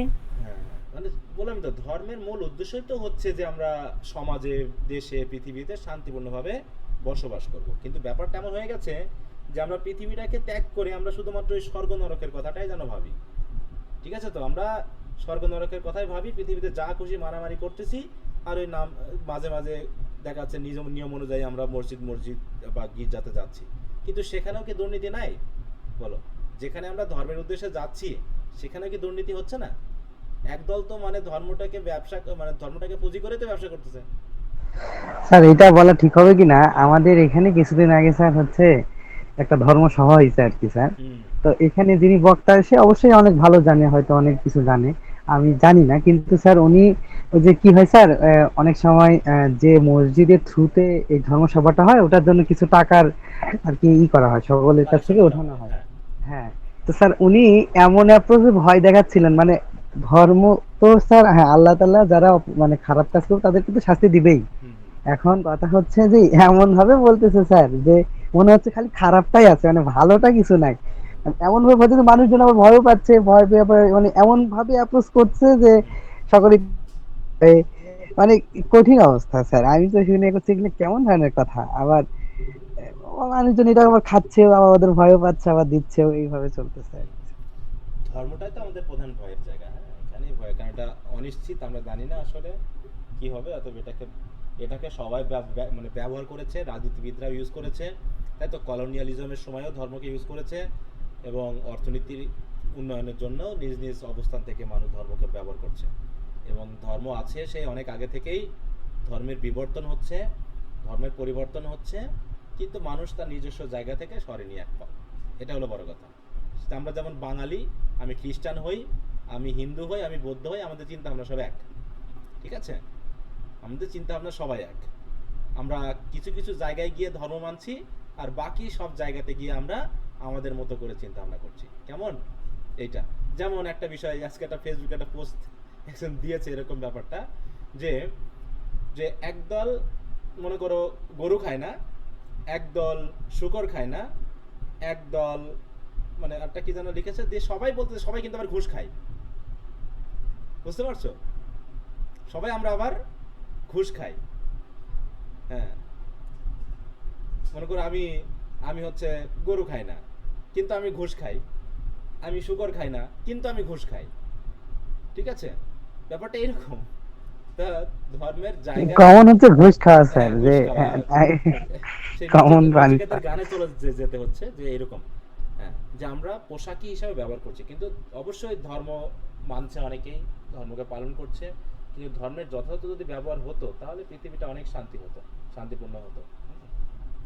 আর এখানেই তো ধর্মের বিরুদ্ধে প্যাঁচ লাগিয়েই তো স্বার্থ উদ্ধার করা হয়েছে, ঠিক আছে? প্যাঁচ লাগিয়েই তো স্বার্থটা উদ্ধার করা হয়েছে। কারণ কি, আরব দেশগুলোর কথা ভাবো, হ্যাঁ, ওখানে কি মুসলিম দেশ, তাদের ভিতরে কি দ্বন্দ্ব আছে না? বলো, ওদের ভিতরে দ্বন্দ্ব আছে। তারপরে খ্রিস্টান দেশগুলো আছে, এর ভিতরে প্রোটেস্ট্যান্ট, ক্যাথলিসিজম, আরো কত ভাগ আছে। হ্যাঁ, হিন্দু ধর্মের ভিতরে অনেকগুলো ভাগ আছে। দেখো, সবাই ভাগ জাগ করে যার যার মতো করে ব্যবহার করে ফেলতেছে। এইটা হচ্ছে ব্যাপার। এখন নিজস্ব শান্তি, নিজস্ব সংগ্রাম, হ্যাঁ, নিজস্ব চিন্তা ভাবনাকে নিজের ভিতরে ডেভেলপ করতে হবে, নীতি নৈতিকতা নিজের কাছে, অন্যরা কেউ তোমাকে সাজিয়ে দিবে না, এমনকি যে তোমাকে ধর্ম প্রচার করে ধর্মের পথে যেতে বলছে সেও যে ঠিকমতো নীতি নৈতিক কিনা, মোরাল কিনা, সেটাও আমরা জানি না, বা জানলেও আমরা অনেক সময় তার কথা স্মরণ করছি, হ্যাঁ, তার কথা শুনছি, তার সামনে গিয়ে কথা শুনছি। হ্যাঁ, সে ধর্মের প্রচার ঠিকই করতেছে, কিন্তু ভিতরে ভিতরে দেখা যাচ্ছে সেও নিজেও ওই একই পথে চলতেছে। এইগুলো কিন্তু মূল জায়গাটা হলো যে মানসিক শান্তির জন্য ধর্ম পালন করতে হবে, ধর্ম বুঝতে হবে, ধর্ম ব্যবহার করতে হবে, যে যে ধর্মে আমরা থাকি না কেন। হ্যাঁ, আমি আমার ধর্ম থেকে আমি আমার ধর্মের কাজগুলোকে ঠিকমতো করি বা করি না, তার উপর ডিপেন্ড করে আমার জীবনটা পরিচালিত হবে। এই হচ্ছে ব্যাপার। এখন অন্যকে ছোট করা, অন্যকে বড় করা, অন্যকে করা, এটার ব্যাপারে আমি অবশ্য খুব একটা বিশ্বাসী না। মানে স্যার কর্মই ধর্ম আপনাদের এখানে, মানে এটা সরি, বলো। হ্যাঁ, মানে স্যার মানে কর্ম দিয়ে ধর্মকে এরকম জাজ করা হবে? কর্ম দিয়ে বলতে ওটা না। এখন আমাদের ধর্মের যে বিশ্বাসটা হলো, তুমি যদি জিসাস ক্রাইস্টকে বিশ্বাস না করো তাহলে তুমি স্বর্গে যেতে পারবে না, তুমি যত ভালো মানুষই হও, তুমি যত ভালো কর্মই করো। স্যার আমরা তো বিশ্বাস করি উনাকে। হ্যাঁ, তাহলে দেখো ওইটাই যে বলছে যে যদি তুমি ওকে বিশ্বাস না করো। এখন বিশ্বাস করা বলতে কি বোঝায়, এখানেই আমার প্রশ্ন তো আমার ওই জায়গায় যে বিশ্বাস করা বলতে আমরা কি বুঝি।